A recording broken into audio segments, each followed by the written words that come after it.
Good evening, everyone, and welcome to tonight's council meeting, which I now declare open. Council acknowledges the Wadawurrung people as the traditional owners of the land, waterways and skies. We pay our respects to their elders, past and present. We acknowledge all Aboriginal and Torres Strait Islander people who are part of our Greater Geelong community today. This meeting is being broadcast on the internet, and the recording of the meeting will be published on the council's website. So good evening, everyone. My name is Peter Murray and I'll be chairing the June council meeting tonight. This is my first council meeting as mayor since the recent election, and I thank community members for their support since then. I acknowledge Councillor Stephanie Ash's leadership during her time as mayor and in these council meetings. And I also want to offer my appreciation to the Deputy Mayor, Trent Sullivan, for your hard work this year, Trent, and performing the duties of Mayor. Well done. Before I continue, I'll take this opportunity to throw to Councillor Eddie Contell. Thanks, Councillor. Thanks, Mr Mayor, and congratulations on your first meeting.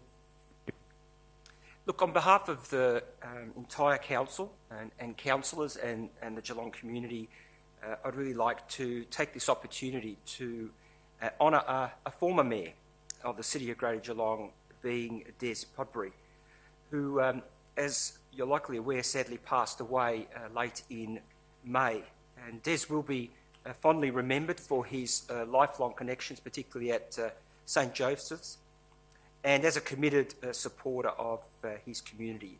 And certainly our thoughts are with Des's family, his friends and his loved ones at this particularly sad time, and we pass on our most sincere condolences to all of them. Thank you. And Councillor Grisbeck, you wanted to say a few words? Thank you, Mr Mayor. On a light note, we would really like to congratulate Western United Football Club, who won the A-League Men Grand Final on the 28th of May. They versed Melbourne City and they won 2-0, and our very own Geelong boy, Steve Horvath, has promised to bring the trophy to Geelong, and I know that how special Western United has been to Geelong. We're claiming it as our own A-League side. This win means that Western United is now the second ever expansion club to win the championship, and it is the quickest to do that. We're really proud of the Western United team, and we'd like to congratulate them on the A-League win. Thank you. Hear, hear. Well spoken. So back to tonight's meeting. Welcome to everyone who braved the cold to come to City Hall, as well as those who are joining us via the live stream. It's been a busy month with National Reconciliation Week activities, the Taste of Central Geelong Festival, and Council's 22-23 Community Grants Program opening. We have a big agenda tonight, and we're particularly excited to discuss the 22-23 budget. Thank you to the community for your feedback via the Have Your Say page, at Councillor Listening Post and the Submissions Review Panel. We have a number of questions to get through before getting onto the agenda, so let's begin the meeting. And I just reminded the councillors to adhere to the strict adherence to the speaking limit times. So apologies and leave of absence. I ask that Councillor Asher be noted as an apology this evening, and Councillor Harwood, who is also an apology tonight, is seeking a leave of absence be granted from Wednesday the 22nd of June to Wednesday the 29th of June inclusive. Do I have a mover and a seconder for that? Move Councillor Grisbeck, seconded Councillor Mason. All those in favour? That is carried. I also have a request for leave of absence for Councillor Jim Mason from the 29th of June to the 22nd of July. Could I move and a seconder for that, please? Councillor Contell and Councillor Mansfield. All those in favour? Is granted. Are there any declarations of conflict of interest in relation to tonight's agenda? Mr Mayor, I have a conflict of interest for item 2.16.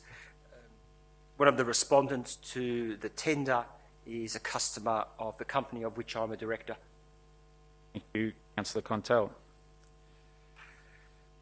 Councillors, we have two sets of minutes for confirmation this evening. Can I please have a mover and a seconder to confirm both the minutes of the council meeting held on the 24th of May 2022 and the special council meeting held on the 17th of June 22. Need a mover and a seconder for those. Councillor Mansfield and Councillor Grisbeck. All those in favour? It is carried. The next agenda item is public question and submission time. It is specifically available for questions and submissions rather than a forum for discussion. In accordance with our policy, we set aside 45 minutes for question time, providing for each person to address the council for 3 minutes. Questions and submissions provided in writing prior to the meeting will be considered first. After this, if time permits, members of the gallery will be given an opportunity to ask the question or make a submission. However, if it's in relation to an agenda item, councillors won't be able to provide you with an answer, but you'll be able to hear us consider the item shortly. For those who have pre-submitted questions but are not present tonight, responses to your questions have been published on the Council's website and will also be emailed to you. It's also important to know that each councillor has read the questions sent in. So for tonight's meeting, we have 4 pre-submitted questions from our community members. Those individuals and their topics of interest are from Ingrid Sutherland, building better bike connections, from Rachel Hill, community safety, from Jean Nell de Kirker, City of Greater Geelong Planning Scheme, and Catherine Talbot, 5A Dean Street, Belmont, proposed social housing. So I have a show of hands from the gallery whose names I've just read out. Okay, so have we got Ingrid?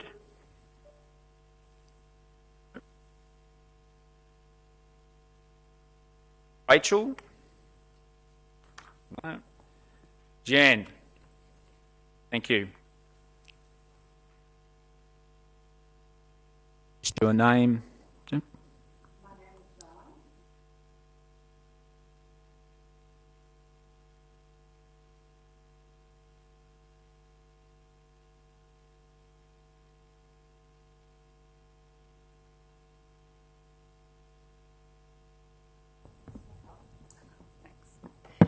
Would you like me to repeat that? Okay, I'll do that again. My name is Jean Nell de Kirker, and I was saying congratulations, Mr. Chair, on your election as Mayor. Then just on a point of order, item 2 of the public question and submission time policy that's approved by the Council in June 2020 determines that the maximum time limit for each question asked is 3 minutes. However, during previous meetings this year, the time allocation was 3 minutes in total per person. So, Mr. Chair, if you can just clarify whether the rules have changed. So I didn't quite understand your question. So the question time for each person is 3 minutes? It determines that it's a maximum, let me read it to you, time limit of 3 minutes to each question asked. And I'm saying in previous meetings, the allocation was 3 minutes in total. And I just want to clarify whether the rules have changed from 3 minutes per question to 3 minutes per person. Just a moment. Sarah McHugh, the governance, will speak on that. Thank you for the question, and you raise a good point. I've just got the policy here in front of me, and it does say a maximum time limit of 3 minutes applies to each question asked or submission made by a person. So, yes, you get 3 minutes per question. Thank you, Sarah. My first question, some Greater Geelong councillors, in response to residents' inquiries about planning permits in Greater Geelong, often state, and they cite government authority, in particular the Victorian Civil and Administrative Tribunal, VCAT, as if VCAT is a planning authority with the power to create or change planning rules for Greater Geelong. However, VCAT has no power to determine what the planning scheme should contain. It must interpret and apply the scheme as it finds it. The Council, on the other hand, can request amendments to the planning scheme, and often does. The power to customise the rules in the local planning scheme to reflect local circumstances, therefore, very much lies with the Greater Geelong Council. My questions in relation to this statement is, can the Council confirm whether councillors receive training or guidance on the Victorian planning framework? And if so, what is the nature of such training or guidance? Thank you. I'll go to Gareth Smith from City Planning and Economy. Thanks, Gareth. Thank you, Mayor, and thank you, John, for the questions. Much appreciated. When councillors are first elected, they complete a compulsory induction program as prescribed by the Local Government Governance and Integrity Regulations 2020. Then throughout the 4-year term, councillors participate in various training and development sessions. Whilst a specific module in the Victorian Planning Framework is not offered as a compulsory induction program, councillors are offered any additional training they request, either from senior officers or from industry bodies which provide specialised training and support. Further, it should be noted that councillors are well briefed on planning-related matters, with 2 councillors also appointed to the statutory and strategic planning portfolio, where they have more deeper discussions, I guess, regarding planning matters to make sure they're well informed before any decisions. Thank you. The second question is, during council meetings in November 2021 and February, March and May 2022, City Planning and Economy has, in response to questions about the integration of urban forest objectives into the Geelong planning scheme to ensure proposed development provides suitable shading and cooling of the urban environment, explained that Clause 2271 appropriately addresses these concerns. Can the Council confirm whether permit applications for all developments with a residential component are subject to Clause 2271(1)(4)? And then, can the Council confirm whether pure subdivision applications that do not include the construction of dwellings must also comply with the provisions of Clause 2271(4)? Thanks, Gareth. Thank you. Very good questions as well. Since the introduction of Clause 22.71, the Environmental Sustainable Development, into the planning scheme, any residential development of 3 or more dwellings or accommodation over 100 square metres lodged with council after the gazettal date for this clause has been assessed against the requirements outlined in this clause. So 3 or more dwellings or accommodation that complies, yeah. And then further, just to the second part of your question, sorry, Joan, it was, yes, Clause 22.71 does not apply to a planning permit applications for the subdivision of land only. Thank you very much. Thanks, Gareth, and thank you for your questions. Thank you. Catherine Talbot.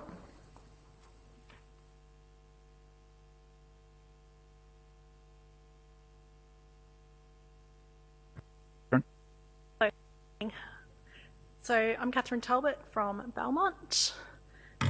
Thanks for hearing my questions tonight. I have 3 questions regarding the proposed Dean Street social housing development. So my first question, when recommending the site, a traffic survey was never completed on the site. At consultation meetings, community members were continuously told that this would be conducted by developers of the site once the decision to develop the site was already made. This seems ludicrous as it is already an extremely busy street. Considering the Dean Street site is less than 40 metres from the entrance to Oberon Primary School, as next to the TLC aged care staff car park, where many trucks and workers already access the site, at school pickup and drop-off times, many residents, including myself, can't even access my own property due to traffic and on-street parking on Dean Street and Dorothy Avenue. As a parent of a student at the school and resident, I am concerned that increased traffic from a large development will be a danger to the school children walking to school. can a traffic survey be undertaken prior to a final decision on the site? Thank you. I'll go to Robin Stevens from Community Life. Thanks, Robin. Thanks, Catherine, for your question tonight. So the City has heard the concerns about traffic, access and parking from the local community, and impacts on the adjoining neighbourhood will be considered as part of the next steps in the investigation. A summary of the engagement findings, further information and an outline of the next steps will be made available on the Have Your Say page over the next month. My second question. The Dean Street Scout Hall was built by funds raised by the local Belmont community. The removal of the building is a massive loss to the community both now and in the future. Why did the building have to be removed before a final decision was made on the site so the building could be repurposed? I understand that it was in a lease agreement with Scouts Victoria. However, we have received conflicting messages from Council. We were told in writing during the consultation phase that the building was unsafe. Yet no building safety report could be found, and Scouts Belmont have spent a considerable sum of money on the building in recent years. This has created a large volume of building materials that have been sent to landfill. If the building had to be removed as part of the agreement with Scouts Vic, why were the trees also on the site away from the building removed, along with a gravel road that was used by walkers and a parking area? The site seemingly has been moonscaped. Thanks, Robin. Thank you, Mayor, and thank you, Catherine. The removal of the hall at 5A Dean Street is a requirement of the lease with Scouts Victoria. The building was owned by Scouts Victoria, and it was its responsibility to manage and maintain during its use, and also to demolish once the lease had expired. In regard to the removal of the trees near the Dean Street entrance, the City's understanding is that these have been removed by the contractor of Scouts Victoria, and the City will be pursuing this matter. My final question. When was the land at 5A Dean Street first identified as a potential site for a large social housing development? Council endorsed plan from February 2020 says that across Geelong, 42 sites were identified and assessed. The Our Community Plan quarterly report from September 21 says that 3 sites have been identified. Why were residents not informed until February about a potential development of the land? Residents, including my neighbour, purchased property in Dorothy Avenue due to the proximity to public open space. They twice contacted Council last year about the site before purchasing the property and before final settlement, and they were told no plans to develop the site, despite the unexpected demolition of the youth hall. Many more residents are upset that a councillor owned 5 Dean Street and sold his property in October-November 21 when this information was not yet publicly available. Can the feasibility study please be made publicly available rather than through a Freedom of Information request? Thank you. The social housing plan endorsed in February 2020 included a range of actions aimed at increasing the availability of social housing in our communities.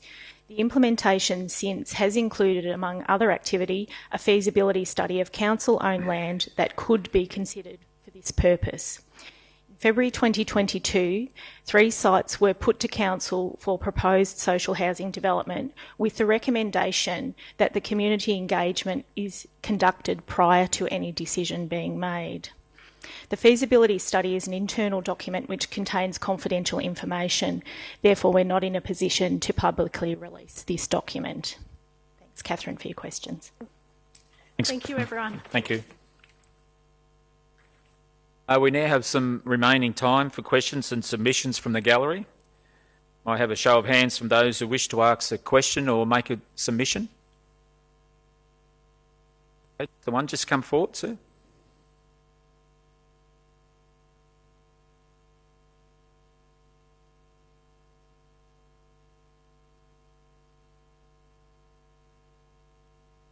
Just have your name and just a reminder you have 3 minutes. Thank you. I'm Patrick Blampede, and speaking about the sale of 17 Reynolds Road in Belmont, and in particular the 180 car parks included in the sale. I understand you're voting on this tonight, so it's just a submission. I was shocked to learn that this car park was flagged as potentially surplus to council needs. The building I'm indifferent about, but the car park should be split off and kept. If you live nearby, you know that this car park is packed every weekday. I live across the road and I see it being used by hundreds of people every day firsthand. I see it when I take my daughter to school. I see it when I leave with my son for daycare, when I walk the dog, when I head out for a bike ride. Many park there all day. Many roll in and out throughout the day. Many of these people are vulnerable. Many of these people are seeking health services. I see many older people that need to park close by. I see GenU employees streaming over to work in the morning.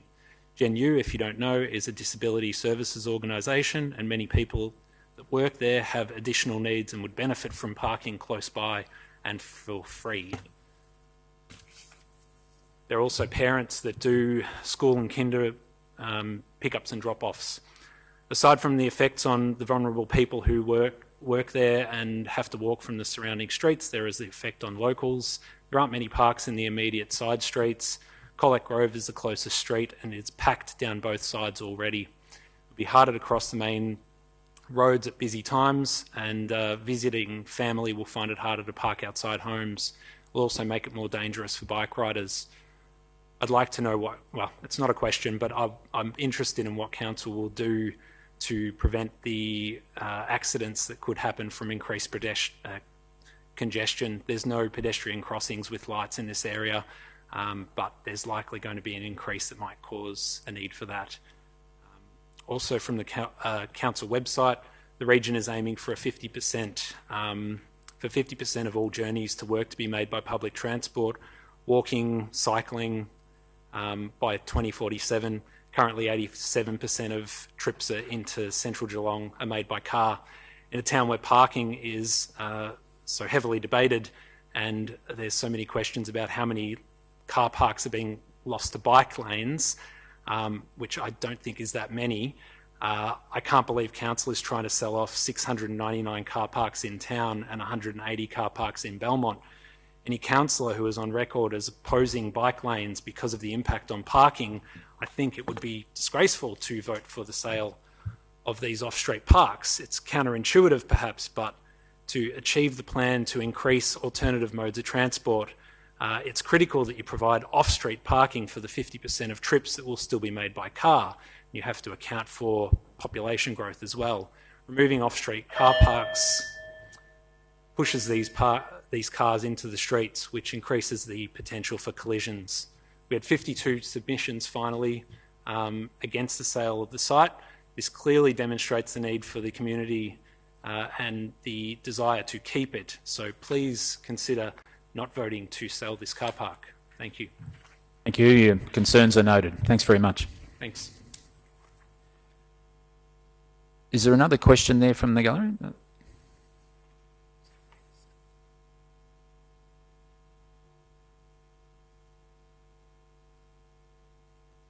Sir, do you have a statement you wish to read?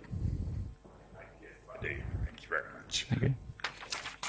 So, your name? Good evening, council members. My name's Mel Young. I was born here in Geelong, and I'm here this evening to address the Geelong City Council, hoping that you'll take notice and restore a sensible approach to traffic management. I was born in Geelong and I love this city, but I don't like what's been taking place here for some time.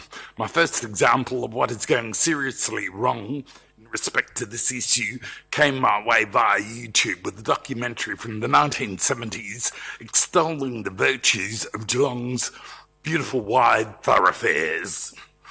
Our main street now has been reduced in size to that of a laneway, a 30-foot wide footpath with virtually no pedestrians on it, another 30 feet of gardens and palms, whereas Eastern and Botanical Gardens are at the end of the street. Also, there is the waterfront for the purposes of eating al fresco. In addition, we now have bicycle lanes with concrete barriers, making our streets even narrower. Most of our streets, formerly 2 lanes, are now single lane with the installation of bicycle lanes, concrete blocks and bollards. The CBD for much of the time now is totally gridlocked. Single lanes of traffic don't align with the opposite side of intersections. 2 lanes of traffic with the 1 lane abruptly ending as is now aligned with parked cars. A prime example of this is just outside the corner of Little Mullop and Jerringhap Street. 2 lanes come around the corner from Mercer, and when they hit Little Mullop Street, 1 lane can continue on, the others looking directly at parked cars and has to try and somehow merge to the right. The installation of speed humps with Wombat crossings has forced traffic onto the very few across-town carriageways, likewise turning them into car parks for most of the day and evening. Hark, safety, I hear you say. I resided in the upstairs front apartment of St Mary's Terrace Apartments since they were built. Mine overlooks the roundabout on the corner of Bellarine and Myers Street. For the first 3 years, I never witnessed an accident at this intersection. Since you changed the shape of the roundabout and installed wombat crossings across the entirety of each approach and exit from the roundabout, I've personally witnessed 7 car crashes and 3 pedestrians hit, with cars frequently having to stop on the roundabout as a result of pedestrians crossing while paying no attention to the traffic, presuming the cars will stop for them. I don't know whatever happened to look to the right, look to the left, look to the right again. Speaking of witnessing accidents, Mirrabel Street between Kilgore Street and the Barwon Bridge, formerly a normal twin-lane carriageway with ample space down the centre for turning traffic, now has 2 major blind kinks and chunks of concrete sticking out every which way.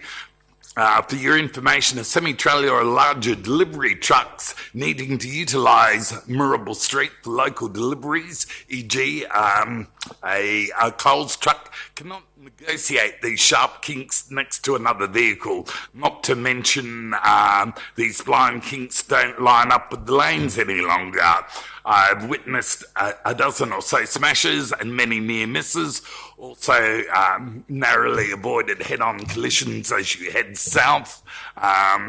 Just before you hit the kink that goes over the Barwon Bridge, the turning traffic heading north lines up with the right-hand lane, and if you miss the kink, you'd go straight into the turning traffic, and especially when the road's wet, these lines are hard to see.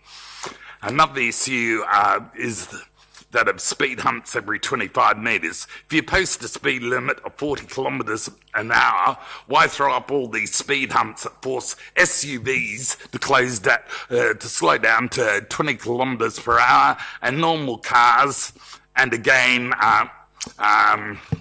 even lower cars, such as sports cars that I drive myself, it hasn't been lowered. It came out off the showroom floor exactly how it is today.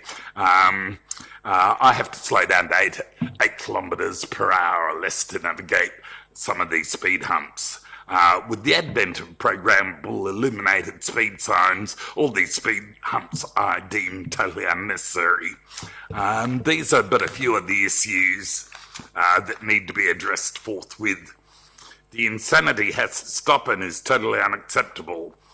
As aforementioned, I live in the CBD, and mostly I have to leave in the opposite direction to my destination to avoid the obstacle course that is now our streets.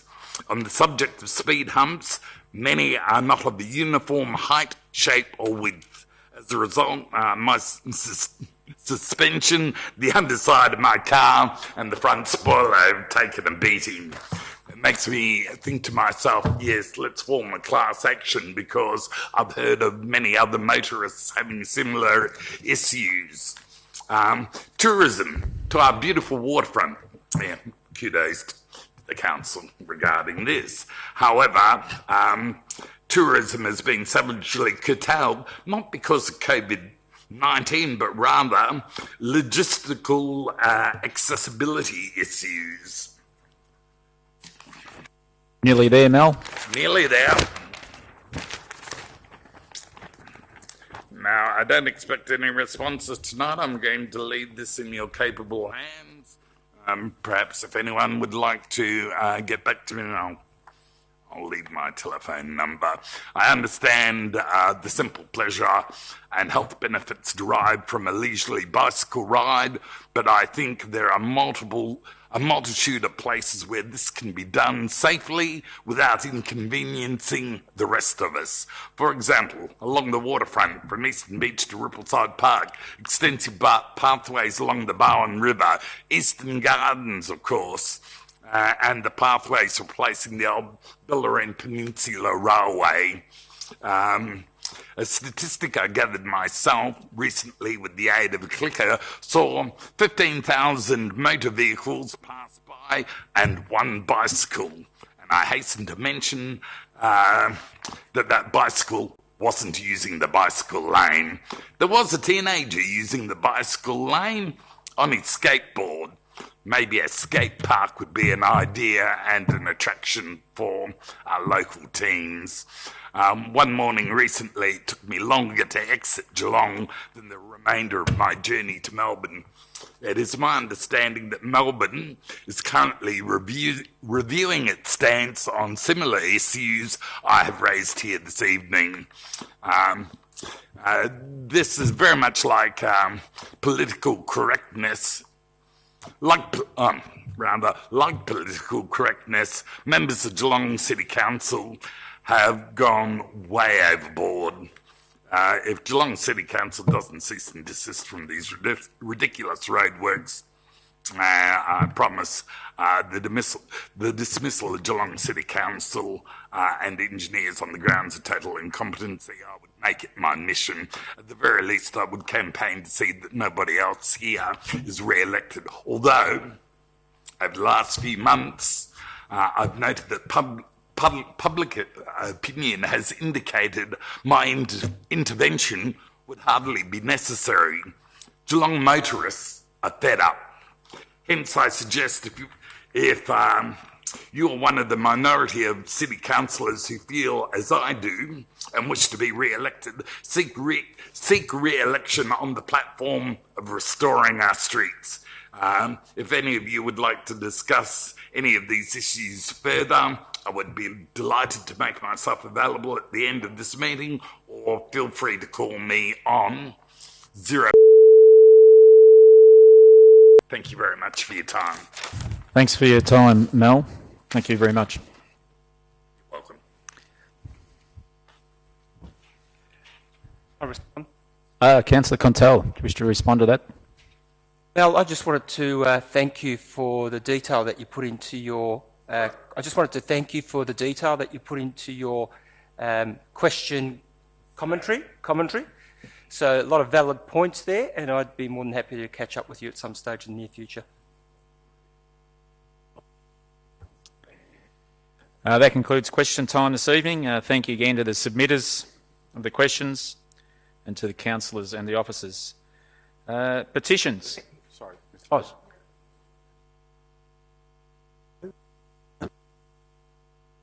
Move on to petitions. Councillors, are there any petitions to be tabled this evening? No? Okay, Section 2 reports. Item 1 is the declaration of the 22-23 rates and the 22-23 budget. Mover, Councillor Aiken, and seconding, Councillor Mason. Councillor Aiken. Thank you very much, Mr Mayor. Look, tonight we're adopting 3 major financial policies for the Council after public consultation. the 22-23 budget, which outlines our income and expenditure for the next 12 months. We are also significantly updating and changing our 21-25 revenue and rating plan. And the third major policy financial document tonight is our asset sales plan for 22-23.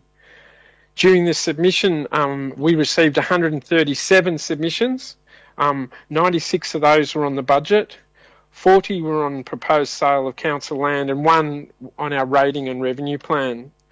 Of the 96 submissions that we received towards the budget, 63 were associated with Koima Drive in Lara, and that's actually a stormwater drainage project. And the major request was a change in the phasing of that particular proposal.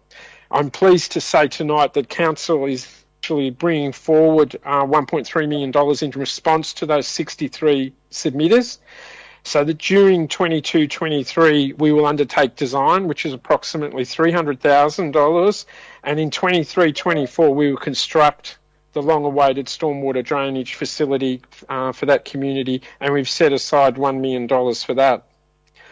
We also received 40 submissions relating toward council land. Most of those were actually related toward Reynolds Road in Belmont, and the sale of and loss of the car parking in that particular area. And once again tonight we've had a response to that from our community.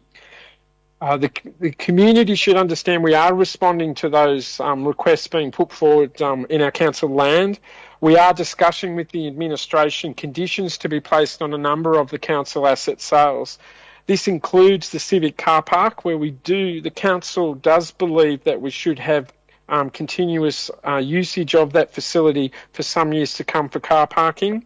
And we've also received commitment that funds for the sale of KFC will be spent on open space in the northern suburbs, and in particular Stedbach. The rating and revenue plan is the third of our documents, and this was genuinely supported, especially by our business community. A major shift that's being undertaken tonight is the principle of rates will be based on equity and fairness by reducing the differential rate value between residential and commercial and industrial rate levels. This was seen as fair by the council group, and also we are balancing that against our financial sustainability. Minor changes to capital spend have been reflected as well too in the document that's presented tonight with the submissions that have been made to us. Our community feedback that we have received, every single person will receive a response from the officers, and I'm pleased with some of the preliminary responses that the council group is starting to see from officers. An example is the Sandy Creek Road Lara Little River project, which actually did receive a number of submitters. Council officers are going to look for state and federal road funding opportunities for those particular grants. And there are a number of other specific responses that council officers and the administration are now working on to respond to the submitters. This is my third budget chair of the Finance Committee of the City of Greater Geelong, and it's actually my first balanced budget after 2 years of deficits. And it is pleasing that we have been able to return to a break-even position after 2 years of deficits. But it showed our strong commitment in the previous budgets to trying to support the community during COVID. This year's budget has a total income of $618 million and total assets of $3.7 billion. That's showing significant growth in the council and our responsibilities. We do have many challenges as a council group financially going forward. Our population growth is significantly putting us under pressure to maintain our existing services and resources, and also increase our servicing and resources to the new area and new population that's occurring in Geelong. We also are under pressure because of rate capping. It is a concern that our wage budgets are continuously growing above our annual rate cap, and this is a challenge that the council group understands, but we do respect it is extremely difficult when your rates are capped at 1.75%, and the Fair Work Commission has just made a decision to increase minimum wages by 5.2%. So we do have to talk to the state government about rate capping and the impact that it's making on our financial position and sustainability going forward as a council. So I commend the budget. I thank the community for their participation in the consultation process that's just been undertaken. And I believe that we have struck the right balance with our responsibilities as a council group to ensure financial sustainability and also respond to the resources and service needs that the Geelong community needs in 22-23. Thank you, Mr Mayor.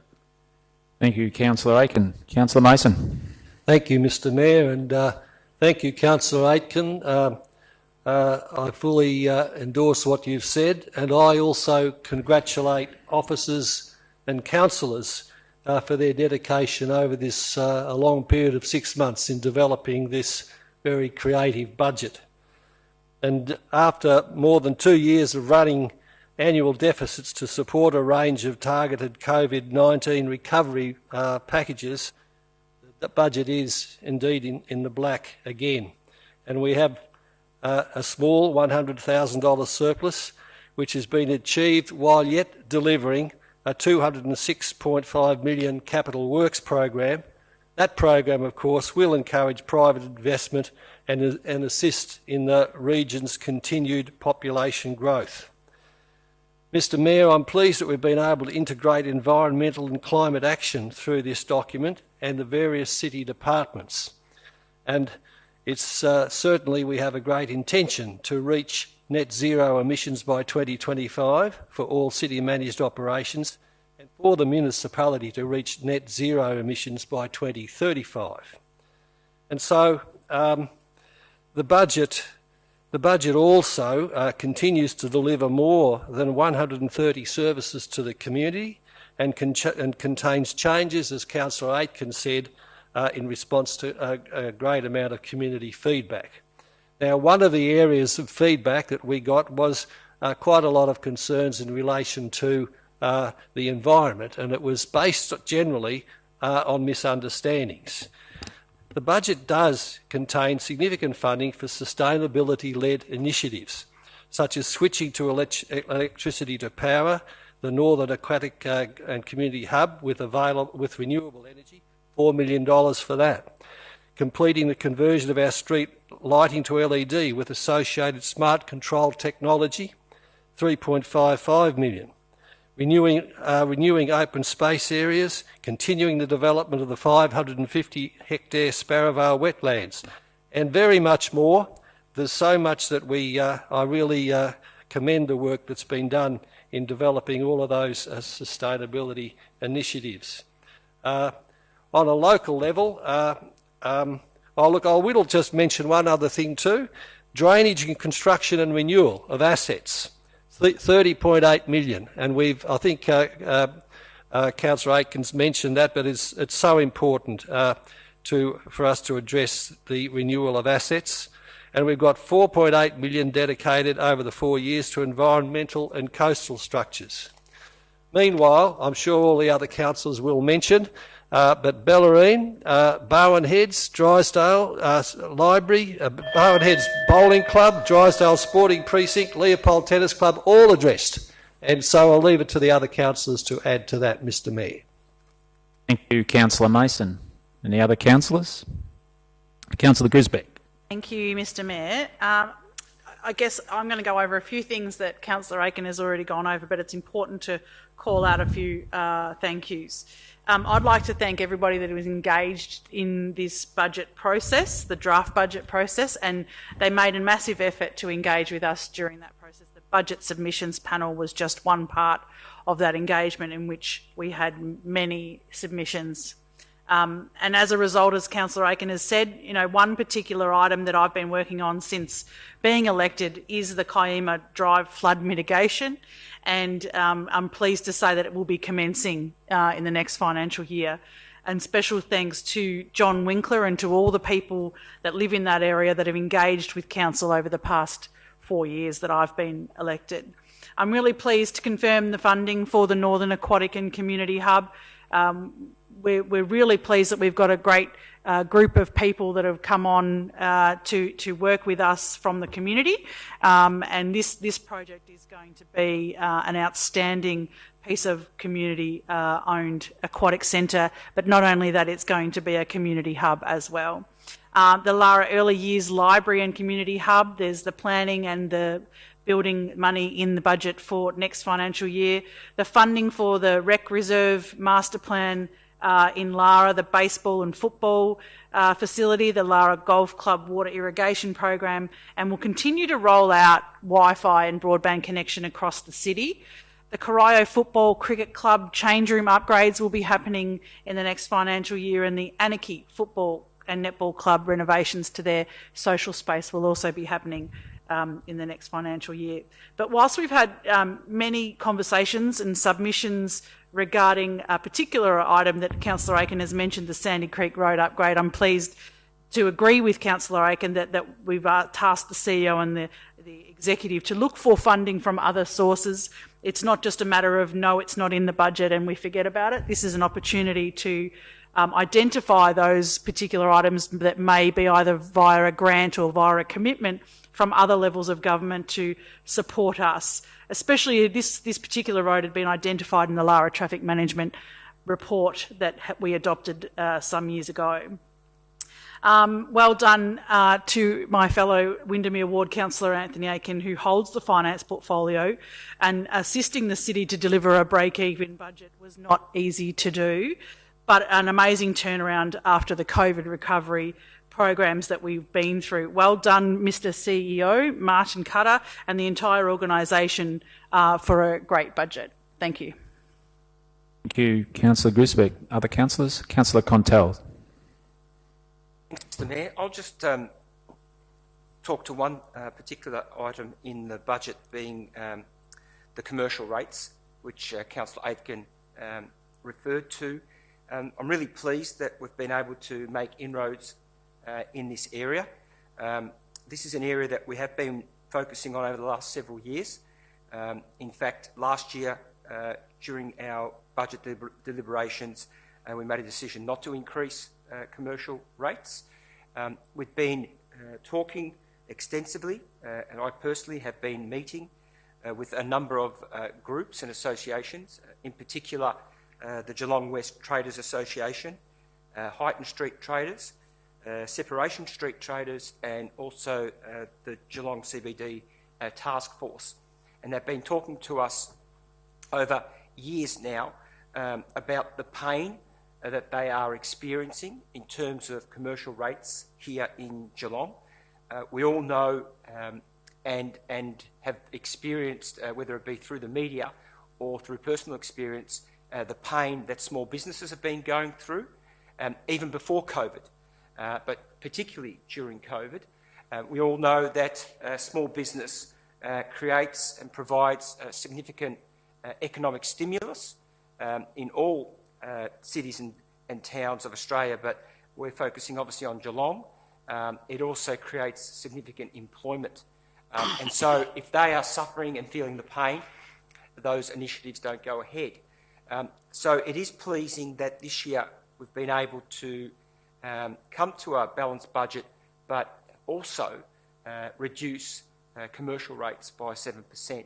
We've got a ways to go, and there's more work that we would like to do, and I'm really pleased that this council has got the stamina to support this, and over the coming years we still have more work that we would like to do in this area. But I do hope that the business community and those commercial property owners and traders in Geelong do see this as a genuine attempt to support them in their endeavours, and also to support them and acknowledge how difficult it is post-COVID. Thank you. Any other councillor? Councillor Maloney. Thank you, Mayor Murray. It's got a nice ring to it. I also would like to commend the budget. This is a huge process that council goes through with a fine-tooth comb and then some. And I want to second the comments of Councillor Contell about the commercial rates. I think it's really integral for us to invest in our local business owners who are creating attractions for folks to come to our pretty city. I also want to reiterate comments from Councillor Mason about asset renewal. I'm a big fan of drains all of a sudden. It's not making me very many friends, but I think it's really important that we fix what is broken. We fix what is perhaps in disrepair and make sure that the sustainability of our infrastructure that no one sees and that isn't pretty to talk about is renewed in the appropriate way. I also really want to commend all the folks who were active and who are active now in the gallery and those who have written in and asked questions or emailed us. It seems that there are more folks out there exercising their democratic rights to be heard, to make their voices and their concerns right in front of us. I think that's really important, and it's wonderful to see people discovering newly what council really does, which is very long tendrils of influence and control. So thank you so much to all of those who contributed to this budget. It's a huge piece of work. Thank you. Any other? Councillor Mansfield. Thank you, Mayor Murray. And look, I also like to thank everyone who's been part of putting together this budget. Obviously, this budget is it comes off the back of a 4-year strategic budget that we've set. So we have a whole lot of work that's already built into a budget that we've committed to, and this was really, an opportunity to review that, recommit to some of those things, and see whether there were any additional projects or programs we could fit into it. I think overall it's a responsible budget given the context. One thing I always find really difficult as a councillor is we are always being approached by community members with requests for something new, whether it's infrastructure, whether it's a service, whether it's some sort of support, whether it's, maybe just investing more in a particular area of what we do. And the challenge is how do we meet all of that demand? And demand continues to grow. That's not going away. Yet in a rate-capped environment, as Councillor Aitken has mentioned, it's going to become increasingly challenging to continue to deliver the high-quality services that we do, participate in all the different areas that we currently find ourselves in, and meet that extra demand that we've got all of the time. So this is a real threat, I think, to council. And it's not just our council, but local government. Their financial sustainability is really at risk with the current rate capping environment, and it's something that I think we have participated in some advocacy about, and we need to continue to do. I certainly feel it's important that we are able to meet our community's needs. We're expected to by other levels of government. We're expected to by the community, but we have very limited means to generate any revenue or any flexibility over that. So, I do commend this budget. I'm pleased to see a whole lot of different initiatives in there that made it in. In particular, I'm very proud about our commitment to the electrification of the Northern Aquatic Centre. Northern Aquatic Community Hub, I should call it by its full name. It is it's a really proud thing, I think, and the conversations we had around that, the public weren't privy to. Honestly, I think just made me so proud that we look at the cost of something not just in dollars and cents, but think about the total cost to our community and to our environment. So I think that's a real highlight for me in this budget. But overall, thank you to everyone, and we've got some interesting times ahead. Thank you. Councillor Nelson. I'll talk about some of the things that are happening in my ward, or our ward, I should say. Certainly I fought for $1 million worth of footpaths. We don't spend any money whatsoever in our budget, in our close to $1 billion budget on new footpaths. So getting $1 million in for footpaths is a really good start. Hopefully we can get some more in the future. Also Mount Brandon Master Plan, for those of you that don't know where Mount Brandon is, it's part of Highton, down near the river. That's getting a master plan, so we're going to build playgrounds, car parks and jetties so kids can fish and ride their bikes down there and do the things that kids do. Province Estate is also getting landscaping and water treatment. Armstrong Creek is probably getting the most of our budget, being a growing community. Increased library funding. I wanted to thank my fellow councillors for that. The increased library funding really goes a long way with libraries. They do a lot with quite a little. Series drainage improvements because they don't have sewerage out there or storm water drains, so this is helping them out there. Playground redevelopments across the municipality. You probably noticed some fences up around a lot of the playgrounds because we're upgrading our playgrounds, which is great. Sorts of community feedback for that, so that's a good initiative. And so is the Warm Pond Skate Park, and more footpaths in Sparrowvale Road, Highton, as well as a set of traffic lights on Roslyn Road and Thornhill. It's just a dangerous place for cars and pedestrians, and it's even more so during school time. It's a really dangerous area that needs a set of lights. And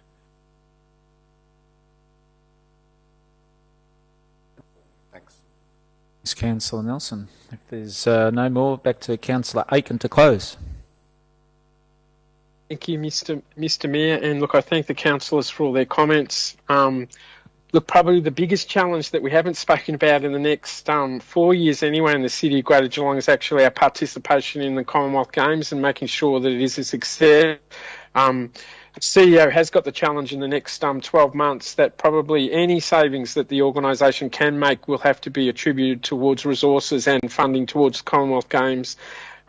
This council is committed to work with the state government to ensure that we do deliver one of the most successful and unique Commonwealth Games that have ever been held in the world, and that is because we're looking at a regional focus for the delivery, and we do wish to have a strong partnership and relationship with the state government to deliver that particular project. I too wish to thank, Martin's been personally thanked already by Councillor Gresbeck, but also wish to acknowledge recently resigned Michael Daguna, Acting Director Karen Oslecki and Narelle O'Shea for the hours. We may have put in 13 meetings as a council group to help deliver this budget, the rating plan and the asset sales plan, but the finance team put in considerable more hours, probably double the amount of time that we did as councillors in terms of this budget. So I thank the finance team at the City of Greater Geelong, and I think the quality of tonight's document reflects the quality of the individuals that we have working in that section of council. So thank you very much, Mr. Mayor.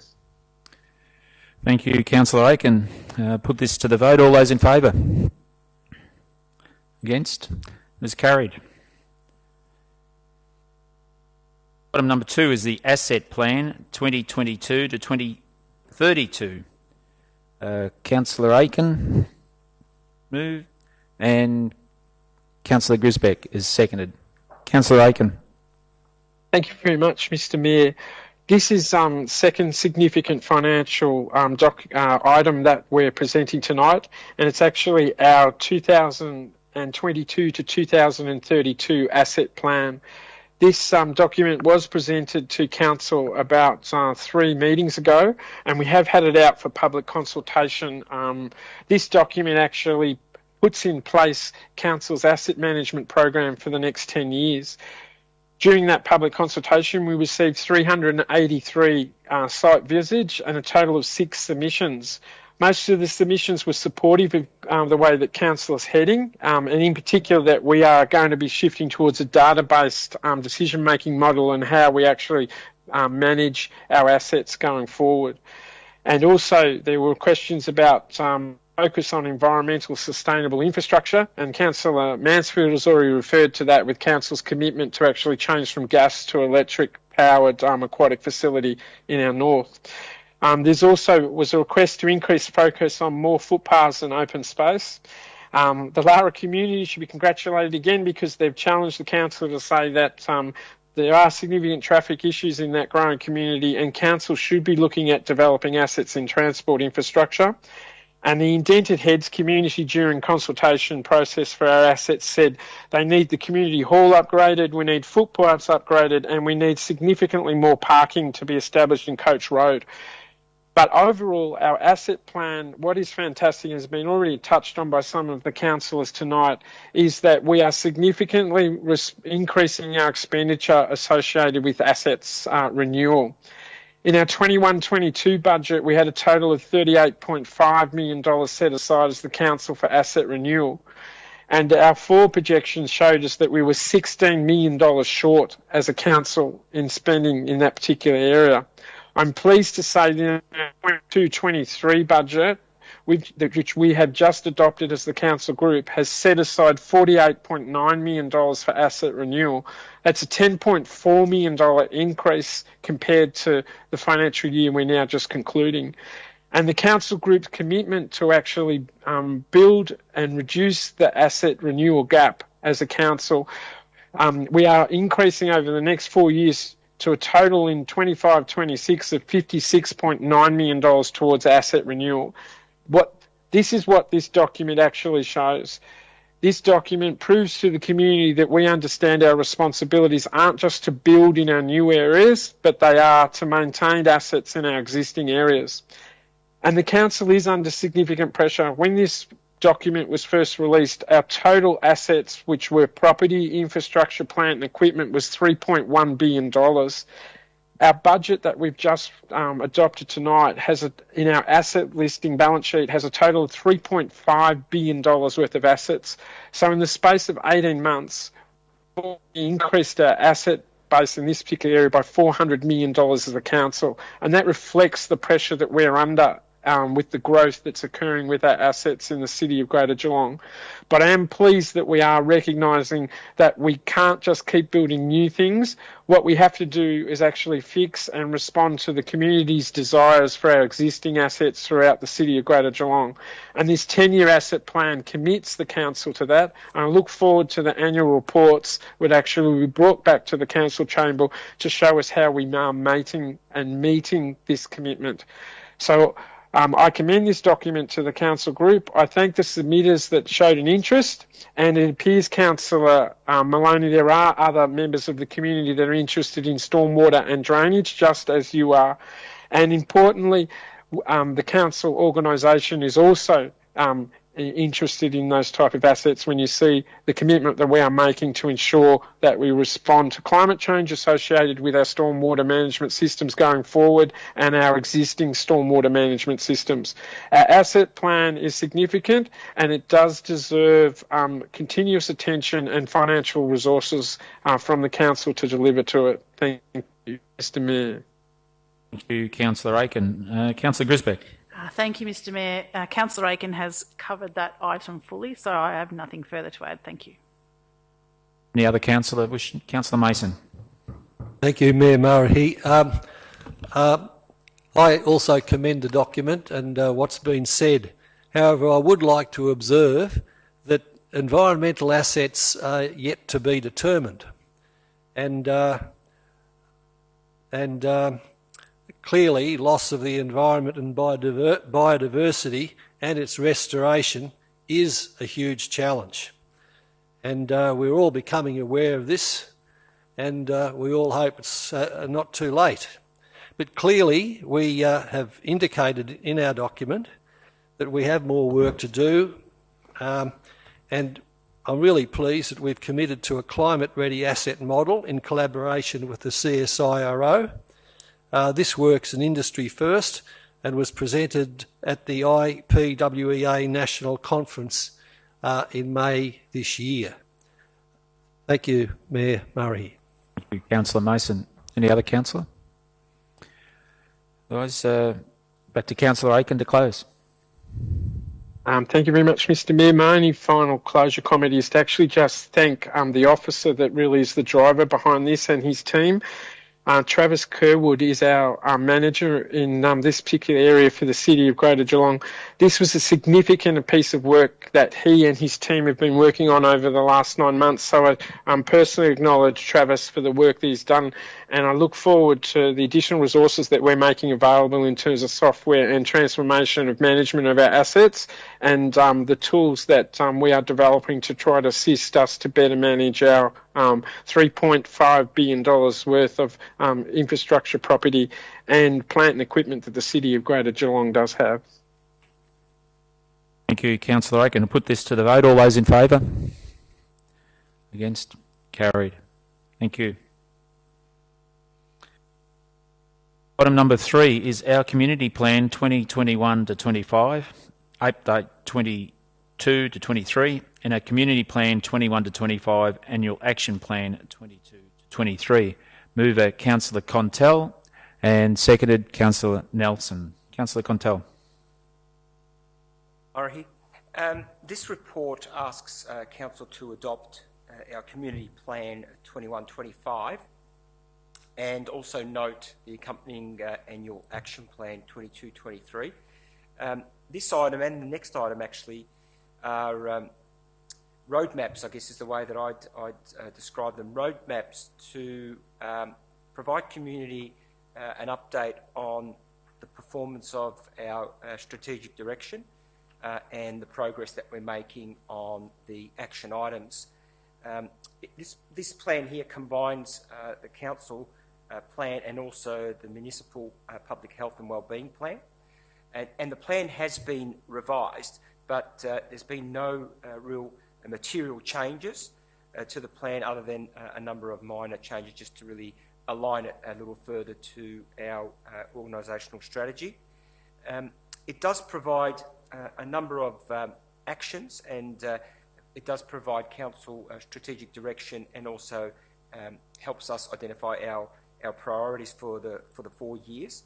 There's a number of actions that are planned, in fact some 85 of those. There's just 3 that I wanted to touch on that I think are rather important. One is that we collaborate with Barwon Water and G21 councils to develop a facility to process the city's food and garden waste into renewable energy and nutrient-rich products for agriculture, given all the discussion that is occurring around the environment at the moment and sustainability. Councillor Mason was referring to it only earlier on. This is an important item. One close to my heart, given the portfolio that I chair, being the arts, live entertainment and hospitality, is the launch of a major annual live music program to support the music industry and local economy. I spoke a little of the support that council is offering small business. These people in their own right often are small business operators. What they sell is their talent and their expertise in the area of arts. So really important that we have a program and a strategy for that. And the last one was to develop a plan to transition the city's light vehicle fleet to low emission vehicles. So I think they're 3 important points. I'll let others speak to it further and leave it at that for now. Thank you. Councillor Contell. Councillor Nelson. Mr Mayor, Councillor Contell must have read my notes because I was going to say some of those as well. So I'll talk about something close to my heart, and that's the commencement of construction of the new play space out at Rippleside Park. That will be a great initiative for the city, and hopefully we can get one built on south of the river. I think they're a great initiative that the city is moving forward on. Had a few hiccups, but I think they're getting there.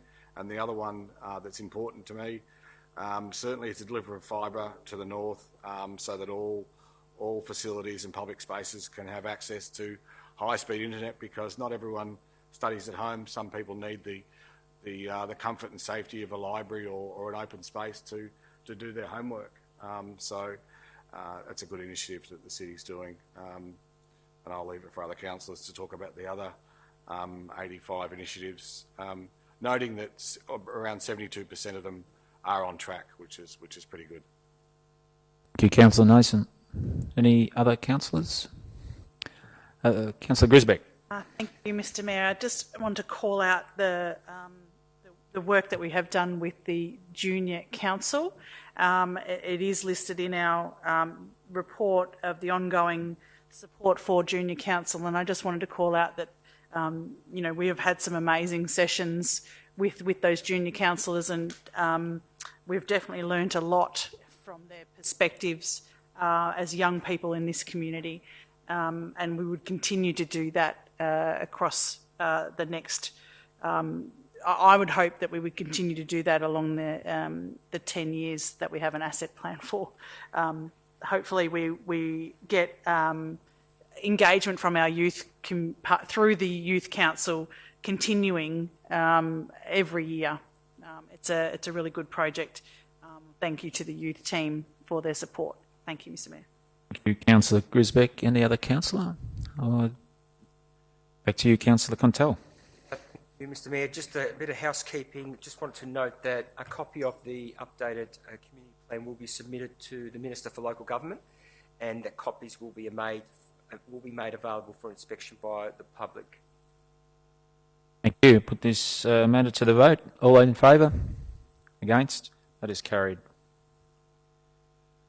Item number 4 is our Community Plan Quarterly Report, March 2022. Mover Councillor Nelson and seconded Councillor Mason. Councillor Nelson. Thanks, Mr Mayor. Previous to the previous item, it's similar, although I just wanted to read out some of the highlights for the quarterly report, and that is the largest streetlight upgrade program in Victoria, which is 13,000 residential streetlights are being replaced with energy efficient LEDs, and we all know that they're a little bit more expensive to buy, but they last a lot longer and don't produce as much heat, which is a really good thing. And another thing close to my heart is the household food waste collection that's happening out in the north. Can't wait for that to come down to south of the river. Down there, a good initiative. And the upgrade of the Stedbach dog park, which I visited a few months ago with Councillor Aitken and Councillor Murray with their dogs. I think the three of us went out there. We did. And the implementation of a second hour of free parking in central Geelong. So a little bit of something for everyone. 61 of the actions are on track, with 11 being completed. So I'll let other councillors talk if they need be. Thank you, Councillor Nelson. Councillor Mason. Thank you, Mayor Murray, and thank you, Councillor Nelson. There's so many positive things to report, probably too numerous to mention tonight. One thing that really pleased me, I've already mentioned it, was the Sparrowvale Wetlands in Cardinia Ward, actually. But look, just to focus, really there's such a lot of good news there and a lot of good progress. But I did actually want to note that this is also a useful monitoring report, and it's good for us to be mindful of the things that we do need to make improvements in 5 areas. There are 4 that are off track, there's 1 not proceeding, and 3 hadn't started. So it's just good from a monitoring point of view to note that in the area of transparency. It is a pity that the Reducing Racism project with the Human Rights Commission is not proceeding. The reason is various resourcing issues. In terms of the 3 that hadn't started, I note that the Multicultural Action Plan 2018 to 22, in partnership with the Advisory Committee and key stakeholders, needs to get going, as does the updated heritage strategy and engagement with stakeholders in the development of a draft and integrated transport plan. I won't mention all the things that need improvement, I'll just pick a couple. The adoption of and implement the city's first positive ageing strategy, I think that has started, and co-design of an action plan with the community, but it's reported that it needs some improvement, as does adopting a biodiversity strategy to protect and restore the natural environment. Now, the off-track issues, partnering with the Watherong Aboriginal Cooperative to review the closing gap agreement targets, providing a briefing on the impact of the federal government response to the findings of the Aged Care Royal Commission and next steps for the role of the local government.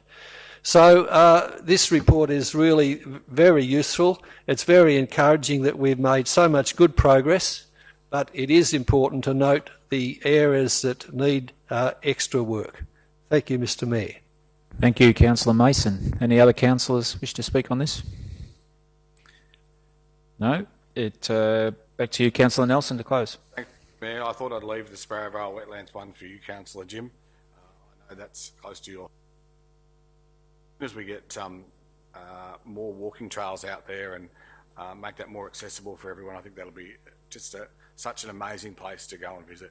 I'll leave it at that. Thank you. I'll put this to the vote. All those in favour? Against? That is carried. Item number 5 is the Reflect RAP Review Report. Mover Councillor Mason and seconded Councillor Mansfield. Councillor Mason. Thank you, Mayor Marahi. Council has endorsed the Uluru Statement of the Heart, from the heart, and we will do all that is possible to foster the environment for reconciliation, treaty, truth and truth-telling. Mr Mayor, I note the advancing the treaty process with the Aboriginal Victorians Act 2018 and work last week by the Victorian Government to strengthen that process. Part of that is that a treaty authority is an independent and has legal powers of a body corporate with appropriate funding to progress truth, treaty and voice. And so we look forward to a briefing from a delegate from the Uruk Commission so that we can remain in full harmony with the practical manifestations of the reconciliation process. Mr Mayor, the RAP framework developed by Reconciliation Australia has a 4-tiered approach over a 6 years period and beyond. The 4 tiers consist of Reflect over 1 year, Innovate over 2 years, Stretch over 2 to 3 years and Elevate for ongoing leadership. So this is expected to be a long process. The Reflect RAP, the one that we've just done, basically scopes capacity for reconciliation and encourages developing stronger relationships with First Nations communities. It provides a vision for reconciliation and includes a consultative process with our First Nations community. According to Reconciliation Australia, Reflect RAP frameworks are designed for organisations new to reconciliation and unsure of how to get started. Of course, COG has been working in this domain for many years, and we've embarked upon a very ambitious program which has 17 core actions and 50 planned deliverables. These sat under 4 key pillars: relationships, respect, opportunities and governance. Overall, the city has implemented 34 of these planned 50 deliverables, and having, like everyone else, been impeded by COVID. We've spent 2 years on the Reflect and were, like everyone else, as I just said, impeded by COVID. Reconciliation Australia has reviewed the progress made by the city over the last 24 months, despite the pandemic, and has endorsed the Reflect RAP. Mayor, we have implemented many programs. Key highlights include NAIDOC Week, 2020 celebrations, digital projections and public art, the city's First Nations Heritage Grant Program and development of the strong cultural placemaking in the new civic building, Wuriki Nial. While the RAP is a powerful public statement outlining key actions aimed at promoting reconciliation, it doesn't include everything that the city does to foster reconciliation with our community. Indeed, it ties closely with our social equity framework, which also refers to the support required to provide Aboriginal Torres Strait Islander people with justice and social equity. It also acknowledges some historical government interventions that have led to land dispossession, loss of culture and family kinship ties. With intentions of transparency and accountability, we commissioned an independent review on our Reflect plan. All stakeholders were interviewed, including the Killinjit Advisory Committee, First Nations people, officers and councillors. This is worth studying, and there are many observations and many ways forward. And those ways forward in particular, and are very important, was, as I've picked out some of them, the city should prepare regular updates of the progress of the RAP for the organisation of the First Nations communities. A Killinjitch co-chair should sit alongside the councillor to support empowerment and self-determination, and membership of the committee to be refreshed and renewed to ensure leaders, elders and young people of the local community are presented in the membership. Also, it's important to establish a new working group for the new Innovate RAP and to integrate this into a city RAP framework. Also, it's recommended we schedule biannual meetings with the Mayor, CEO and councillors and the Killinjitch Aboriginal Advisory Committee to strengthen relations and commitments. So all in all,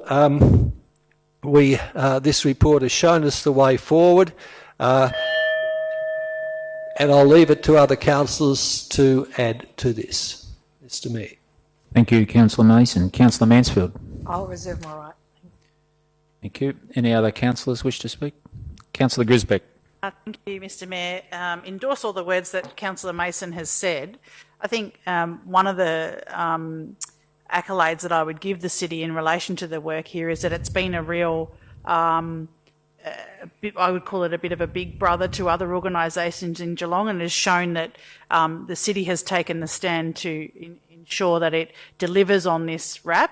And in fact, I know firsthand that other organisations around Geelong have seen the progress that the city has made, and it's themselves gone through this process, and has also gained support from the city in relation to their RAP processes. So well done to the city. There is always more work to be done, but what a great step we have taken, and we will continue on this journey. It becomes business as usual. It is not necessarily a special project anymore. It should be the way we work with that community, with the community in general, and we always will take into account the views of the Aboriginal and Torres Strait Islander peoples, the first peoples of this nation. Thank you, Mr Mayor. Thank you, Councillor Grisbeck. Councillor Aiken. Thank you very much, Mr Mayor. Look, I too support and endorse the words of Councillor Mason, and I thank him for his personal commitment to our First Nations people.